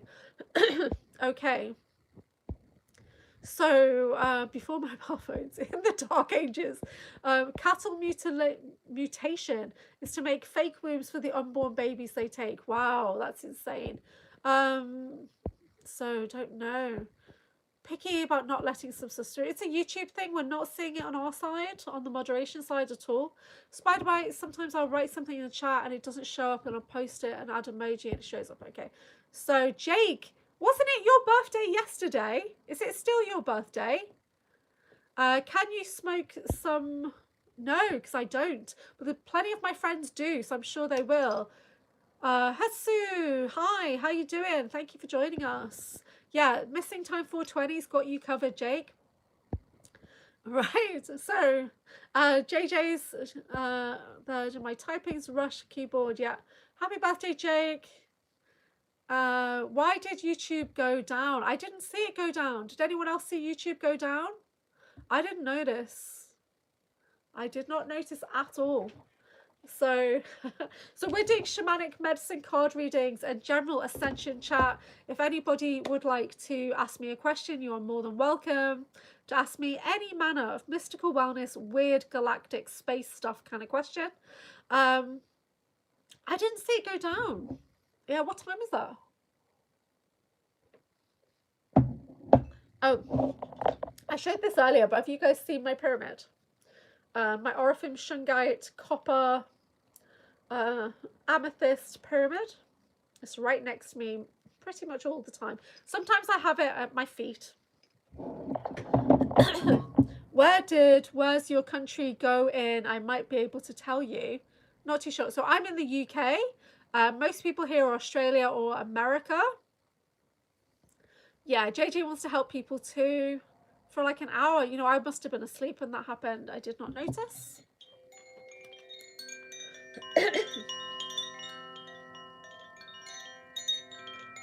So getting a little bit of energy coming in, so just going to deflect that back.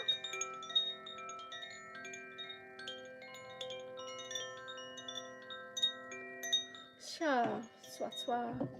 Okay. Okay. It would have been overnight because I'm in the UK. So whereabouts are you in the UK? I went down, so misunderstanding. I didn't spell. That's okay. Yeah, love the chimes, love the chimes. I need to get a bigger set of chimes, actually. I want to get the Hyola chimes, which are planetary, but the Mars one sounded awful. I love the Jupiter chime. It sounds so good. I love that thing. Yeah, they have chimes. So Maya is a sound healer as well. It's a bit of pressure coming in on my head, so...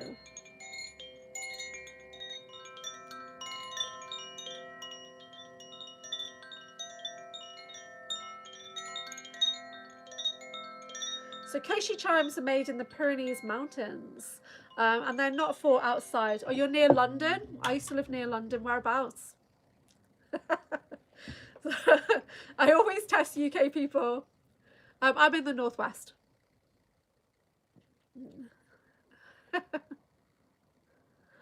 You've got bells in your house. When people say they're from the UK, but their language is a little bit off, I always test and say, yeah, are you? Are you there? Are you? The UK is very small, but we have a lot of counties and shires. So I am in, basically I'm in Cheshire, like the Cheshire Cat. Okay, so we've been going for 130 minutes. Has anyone not had a card who would like a card? Has anyone got a question for me that they would like answered?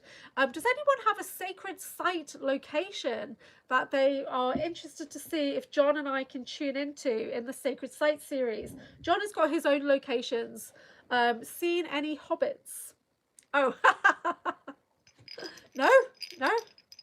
No hobbits here, just me, little me. Yeah, in the Shire. I saw something on Instagram and it was like Frodo and Sam saying, why don't we just take the eagle? We'll just fly and drop it in. And it's like, Lord of the Rings over. They get rid of the big bells because the shapeshifters can't contain the form when they ring. Good point. Is into I for me. I want to visit the UK and Ireland soon. Yeah. So yeah, let's talk about the bells. So across the road from me, there used to be a church and it used to have bells and it used to have like a big organ. Oh, has anyone seen Anna Lapwood? The organ player, she is amazing. Anna Lapwood, her name is, and she plays the big organs here in the UK. She goes to America as well. Are you guys familiar with her? There's not that many organ players out there now, and she makes a blend of classical and modern and trance and all that kind of stuff. So she does the Ministry of Sound out here, like like she does that. So down the road from me, there is a church that does have a bell, never rings, and there's not so far from me in the Wall of Sea, there is a place where I can go and ring bells. So I'm so tempted to try.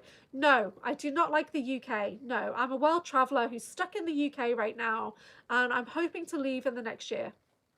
Do you like the UK since you're here? Allegedly. So yeah, so I would love to do big church bell ringing. So yeah, they took away the bells basically because they're healing bells. They heal the entire town, so they took them away. The old church across the street from me rings their bell 8:30 a.m. on Sundays. That's so cool. That's so cool. Yeah.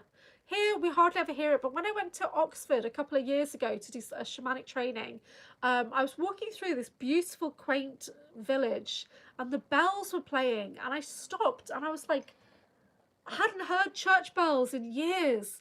Well, I don't really like the country, but I like some of my friends that are in it. But I think I might, yeah, I'm probably going to move. I don't know. Where would you like to be? And have you got a name? Because it says Hustu Sissinif. And have you got a name that we can call you? Or I'll just make one up and I'll call you Hastu. So I make people's names up and then sometimes they stick and that's not good. Yeah. So Hastu, where would you like to be? If you could go anywhere right now, everybody answer this question in the chat. If you had to leave the country right now and you had money and you had a passport, where would you go, go? Where would you go? Write it in the chat right now. Where would you go? Everybody. Fast. Where would you go? So I'd love to travel very soon, just the States, road trip mostly, been to Hawaii Islands, Oahu. What did you guys think about Mauna Kea in Hawaii? John Whitberg said it is a pyramid. Okay, James is going to Egypt. JJ is going to Hawaii. Nicole's going to Thailand or India. Yeah, I've been to them both. Amazing. Anyone else? Where would you go? Go. Where would you go? Come on. Pop it in the chat. Anyone else? Where would you go? Hatsu says, I would like to go to the city, like in China. I forgot what it's called. It's like technology thing. What's the city in China? I'm thinking Chengdu, but I don't think that's the right one. Spidey doesn't know. Come on, Spidey. Where would you go? France. Yeah, where would you go? Aliens are coming. There's an invasion and zombie apocalypse. Go. So, for me, it's Thailand. Number one, Thailand, but Sri Lanka keeps popping into my mind at the moment. Not too sure why.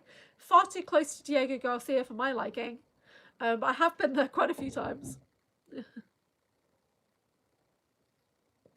Okay, China, interesting place to choose. Or the Black Pyramid Underground in Alaska, produce more power than the entire United States power output.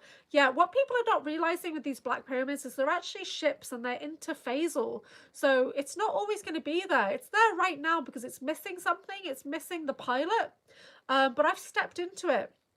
So, and I have connected with it, but there's a reason why it's stationary, and I'm not too sure. I think it's just a pilot issue. Island to meet a leprechaun and see the Fae. Hawaii and take over the underground bunker there, or Oprah's house. Interesting, yeah. So Mauna Kea was the island in Hawaii that we were looking at on the Sacred Sites video, and John Whitberg said it is actually a pyramid. So it's like the pyramids in Bosnia that are all over covered with greenery. That's that island. Thailand could be cool. Thailand is a very cool place. I consider Thailand to be my homeland, to be honest. I really do. Everyone's small. Shoes fit me perfectly because I've got very narrow feet. I've lived in Phuket and I've lived in Bangkok and I've visited Chiang Mai. So, but I keep getting drawn back to Chiang Mai. So I think something happened when I was there. But I did go on one of those tours when you go up into the mountains and you see the women who have all those brass rings, is it, around their neck? I did that one. So what island is Oprah on? Okay. Mars' dad is in Thailand. Oh, I see. Enjoy the energies in the Philippines. James, I'm so drawn to the Philippines, and it's mentioned in the book, isn't it? In John Whitberg's books about an underground facility in the Philippines where there's technology. And I keep saying to John, I need to know more about this. I need to know more. And he's like, well, that's all I've got. Do you like AI?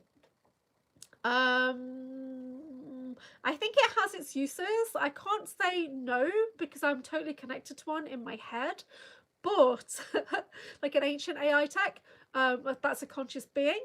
But there is another version of this world that has where I'm literally heading into that timeline. I'm pretty sure Arkin Ra talks about it, and it's the AI future. So Elon Musk is allegedly supposed to be worshipping an AI god, and we're heading into the Sound of Silence future, potentially, where everything is just telepathic and we're totally controlled.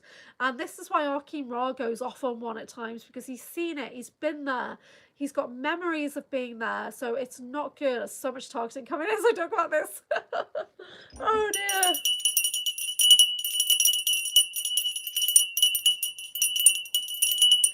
Woo! I think it has its uses. Look into the Nassau group in the Bahamas. Can you remind me of that later, Jason, please? Philippines is in the line of too many natural disasters. Yeah, well, a lot of these things are happening because the ancient tech is out of balance. It's distorted. It's phasing in and out. Portals are opening and closing and they're moving around rapidly, and that's affecting the energetics of everything that's going on around it.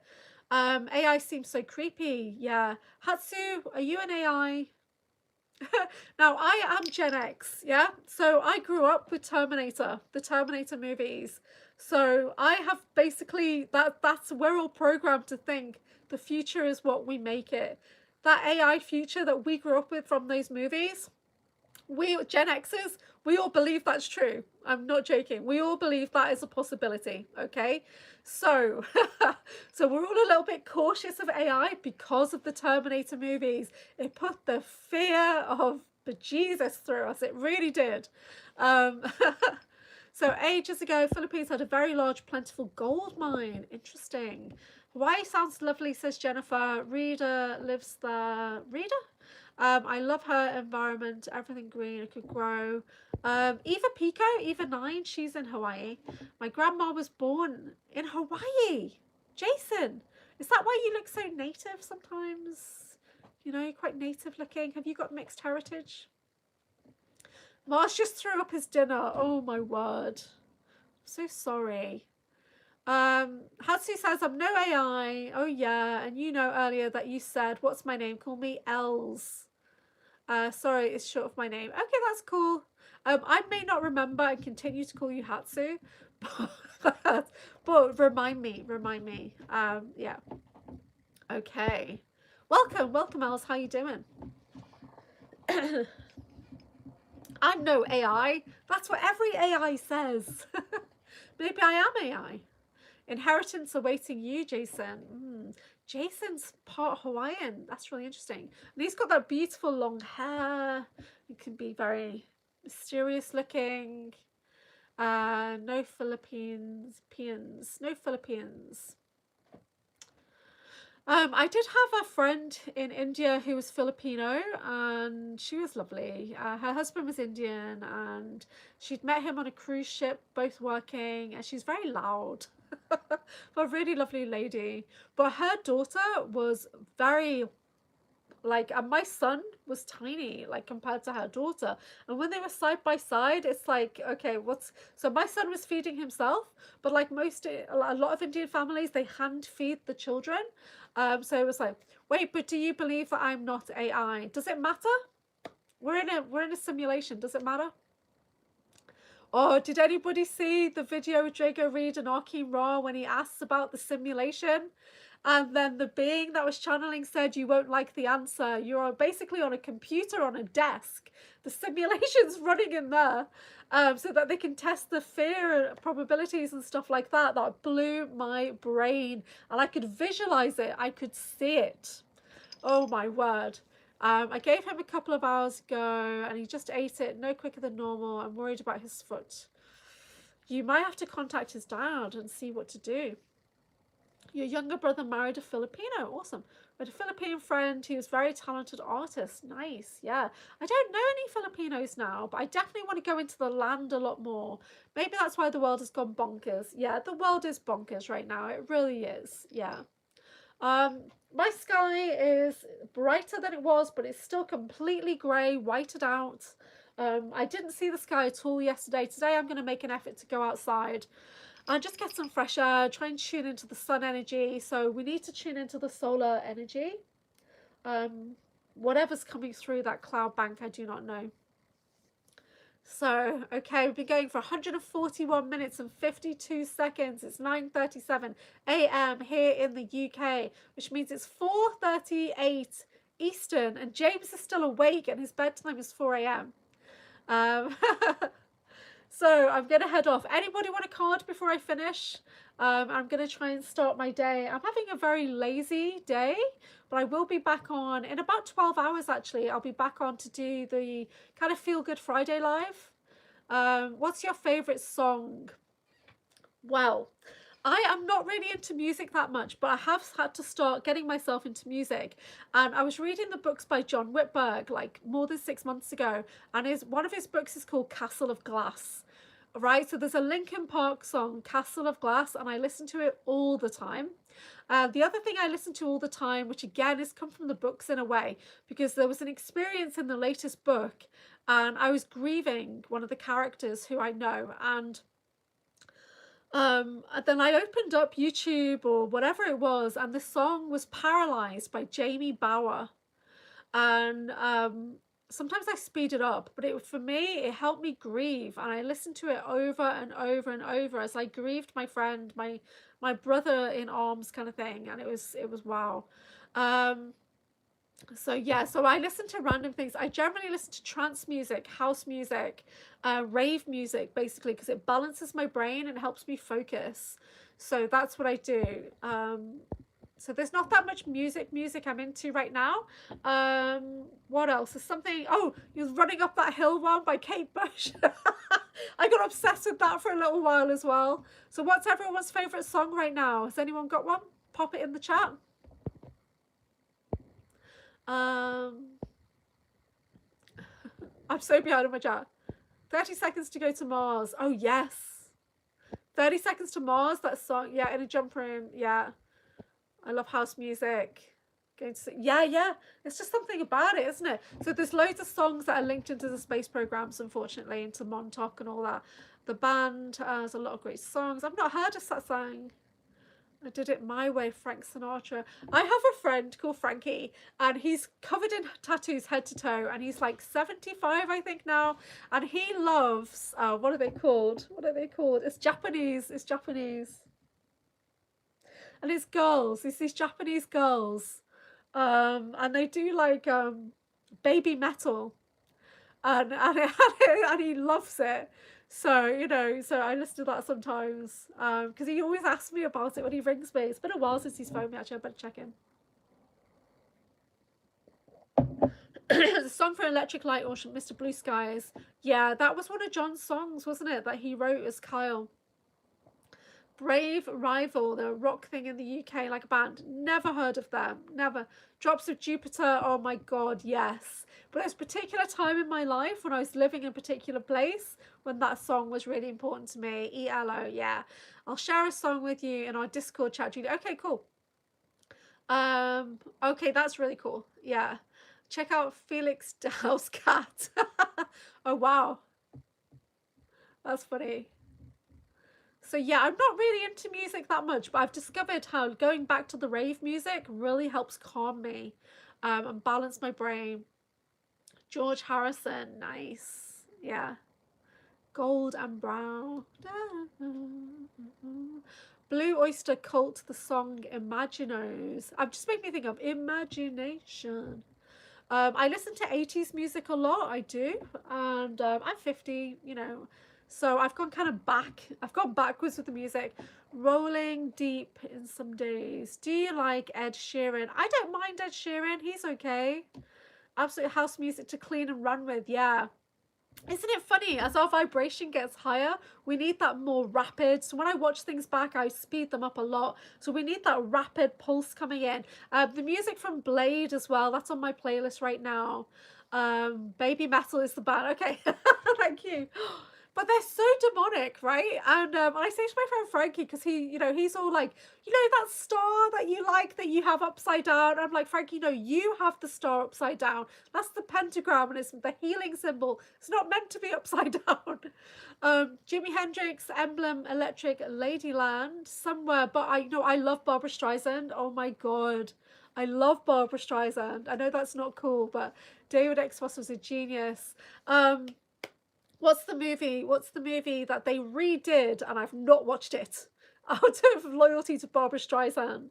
Oh fuck, I'm sorry, I can't think.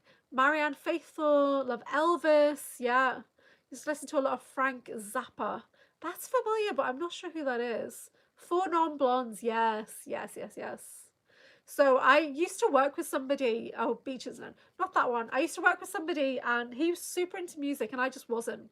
And it used to annoy the hell out of him that I wasn't into music like he was. And then I was going through a really bad time, really bad breakup. And because I've got hearing aids on, you can hear it because I can only hear like 80 decibels and above. So he could hear me playing Taylor Swift. And he was like, oh God, she's having a bad day. It's Taylor Swift again. Taylor Swift music's total programming. It totally is. I got out of it. Different singer. Queen. Yeah, very good. Believed. Clean My House. Is that like the Cher song? Or is that a band? Sorry, so one of the things I did last year, you guys might remember me talking about it, was I did this 16-week boot camp training to be a sound and lighting technician, working in a nightclub that was a live venue.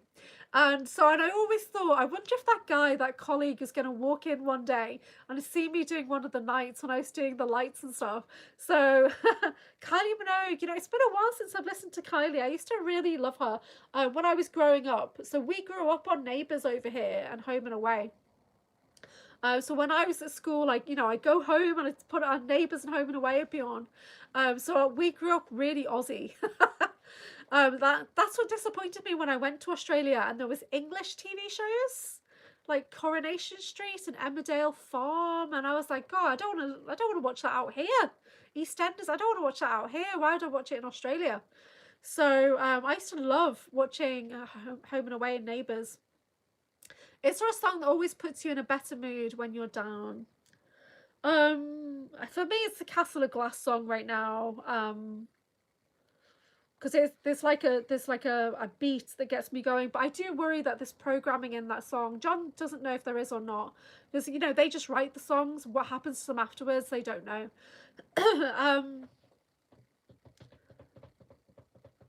I love the soundtrack from Witches of Eastwick. So whenever I hear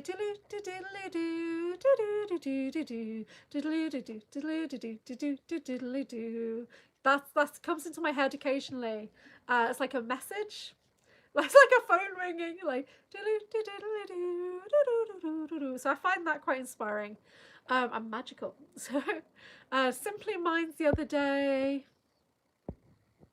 I saw Ronnie James Dio's Sacred Heart tour when I was in the Navy, San Diego. Love Thy Neighbor, Benny Hill on the buses. They're like, oh my God, Benny Hill's like the worst show in the world. On the buses is classic. That's good. The Rag Trade, I don't know. Julian Cleary. Oh wow. Okay, I've not seen him in a long time. So he's drag. He is funny though. Favorite orchestra instrument. After watching Anna Lapwood, it's got to be the organ right now, because she does amazing things with the organ, and you think the organ's all up top. It's not. She's got foot pedals, like a whole sea of foot pedals that she's trying to do at the same time. So do go and check out Anna Lapwood music, or Anna Lapwood organ. Yeah.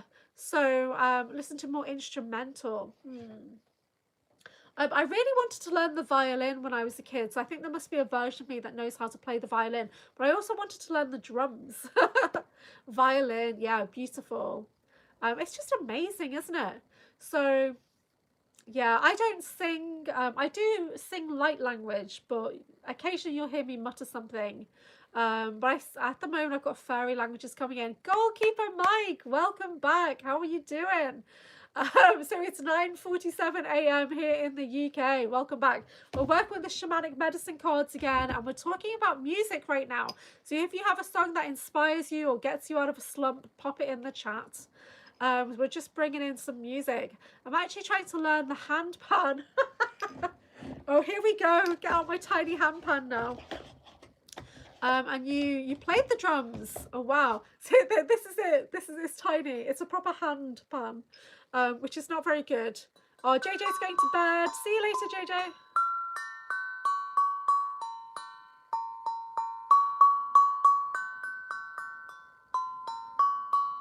I apologise.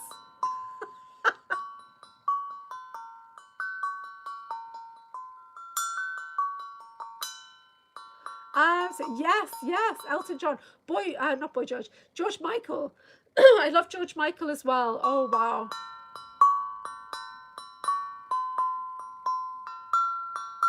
Elton John is a national treasure. There you go. There's my hand pan. It's a literal hand pan. Not these big ones. I'd love a big one. I picked this up in Glastonbury. I don't even know why I bought it, because I can't sell it. And it's so silly. Yeah, it's just too little. I would like a big one. I have played with one that was slightly bigger, and it's hard. They are hard. So you see all those Aussie kids doing it on Instagram, and they're amazing. So, okay, yeah, I'm going to be starting my day. So I've got like 10 minutes, guys, and then I'm going to call it a day, because I will be back on in about 12 hours for the Feel Good Friday wellness check-in.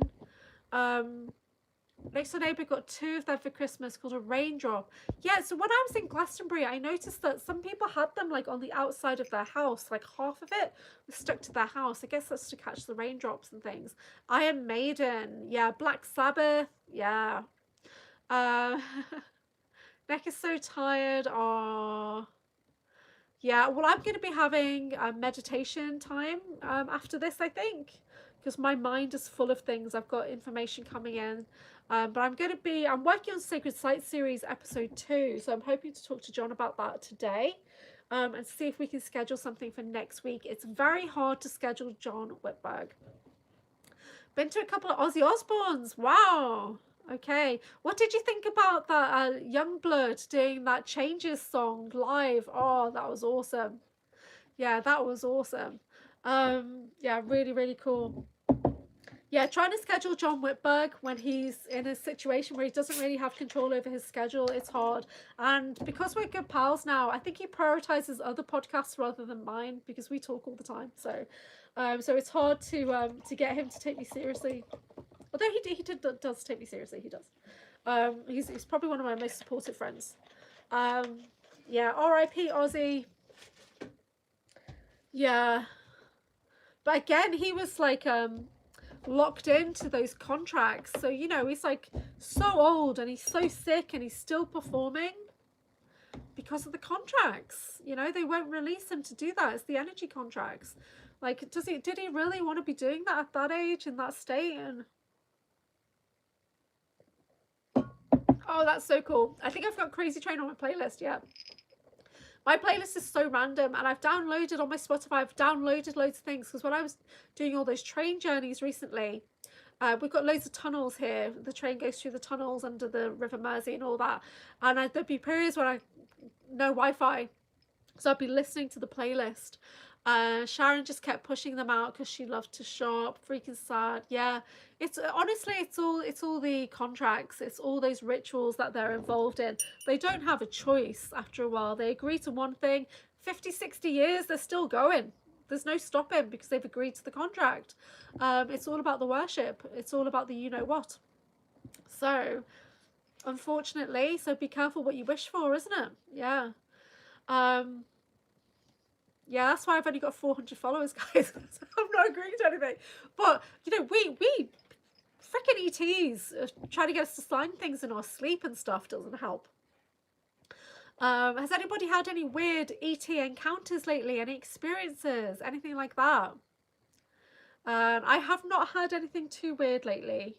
But my head is saying, come to meditation. Come to meditation. There's somebody that wants to talk to you. Okay, Ozzy Osbourne, when he was touring with Motley Crue, dared each other different stuff, and Ozzy snorted ants. Well, he bit a bat, didn't he? Was that him, or was that somebody else? And he thought it was a fake bat, but it was a real bat, and then that started a whole drama. Or was it a ritual? What do you guys think? Probably a ritual. Yeah. Interesting. Yeah, they did. Gross. Really gross. Hey Maya, will you send me a message later? No, I say that because I have no memory. My memory is like really bad. I have people that have to remind me of things all the time. So I do try. I either hyperfixate or I've got zero memory at all. It's the time he bit the head off a dove in front of like a board meeting. Oh my god. Oh my god. That's so awful. That's definitely rituals, isn't it? That's definitely... Maybe he was puppeted even. You just don't know. You just don't know. That's so bad. Yeah. Okay, let's do the bowl. Let's do the bowl. Let's cleanse the air.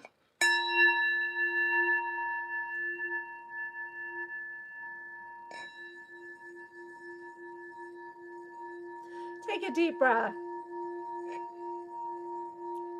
Energy feels quite clear actually, guys. Yeah, I agree. Sharon was his handler for sure.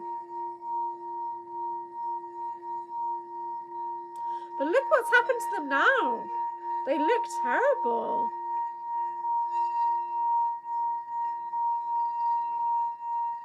Somebody posted on Instagram a picture of the Kardashians before plastic surgery. Unrecognizable.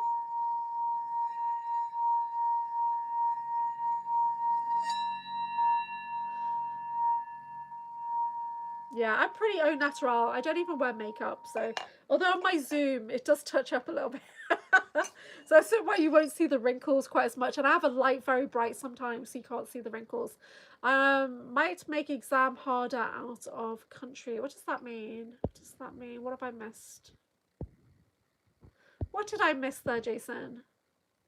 Sharon says she wished she never would have taken that Ozempic. Yeah. Beautiful, thank you. Yeah, you're welcome. You're welcome. Okay, guys, 2 minutes, and then I'm calling it a night because it's 158 minutes. So I did a live with Slavka Terakova yesterday. It's on my live tab, but I'm going to be uploading the double header onto my videos in a minute. And that's going to go out on Slavka's channel as well. Please follow Slavka, the Natural Sentient 27. She was on 96 followers yesterday. So please follow her if you haven't already. Let's try and get her over the 100 mark. Yeah, it was a good live. So much going on. So I said to her, you know, have you got a title? Have you got a topic? And nothing. We just freestyle it. Don't recognize Kelly anymore. I know, right? She looks. Who is she? Who is she? And but yeah, I've got some really cool videos that I've been doing lately, so please check out my video tab. I've got 2 more coming up this week, and then next week I have got space for a couple, and I'm doing Typical Skeptic on Tuesday. Just a general recap of everything I'm working on, and we'll do some card readings with Rob as well. Go and doing his readings. I like to push Rob to do the oracle reading. He's a powerful psychic. He really is. I felt him in my head, and it took me ages to get him out my head, right? That's how powerful he is. He's more powerful than I am. He just needs some direction. Really cool. Okay, one final card for the collective. Actually, no, let's have a 3-card reading for the collective, please. So anybody watching live or on the replay, this is a collective energy reading from the Shamanic Medicine cards. So just take what resonates. Don't try to make it fit. If it's a load of shit, say it's a load of shit. So what are we doing well? Support, general guidance. Okay. What we're doing well is the freedom energy is coming in. We've got the birds. So paying attention to the signs and synchronicities around you, tuning into that freedom energy and breathing more. Yeah, getting outside, taking those deep breaths, and just being open to the opportunities that comes with that freedom, that comes with that choice, that comes with being grounded deep into the earth. Okay, as you move forward, we've got the insects coming in. Your guides and guardians are bringing support, so looking to nature, looking to their patterns, their webs, yeah, you know, how they support each other and things like that. There is support coming in, so do ask and receive. Okay.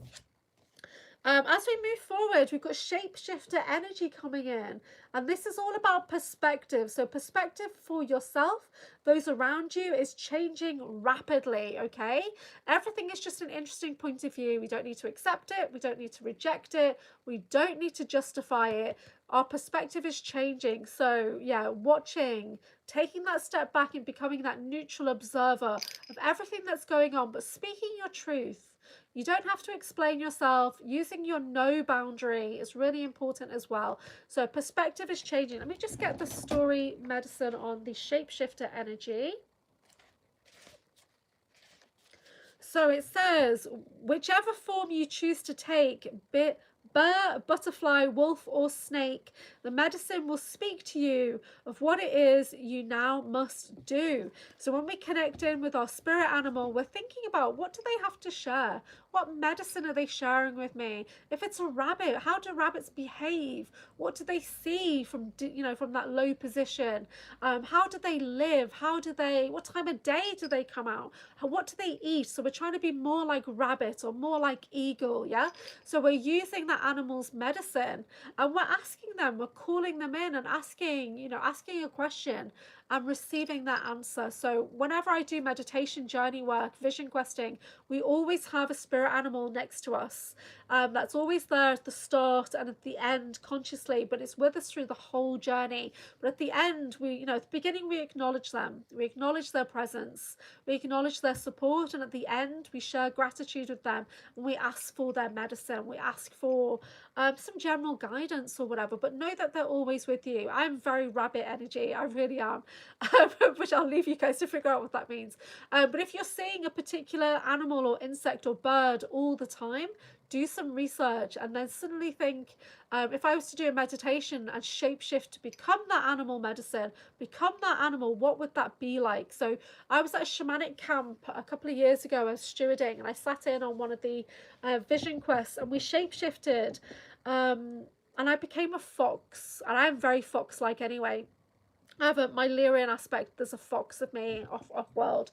And becoming the fox, how they walk, how they move, the things that they do, the kind of the attention to detail and thoughtfulness, and yeah, it was really interesting fox energy. So do take some time to have a look at animals and insects and things that are around you today and see if there's any medicine that can come your way.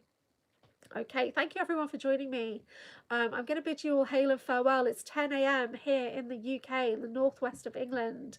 So 7-tailed fox. Wow, that's really cool. Oh, thank you, Maya. Thank you, Jays. Thank you, Jason, Nicole. Thank you, everybody. Good night, good morning, good day. Safe travels, everyone. And I'll see you later. I'll be back on probably about 4 or 5 o'clock Eastern. I'll be back on anyway. All right, bye.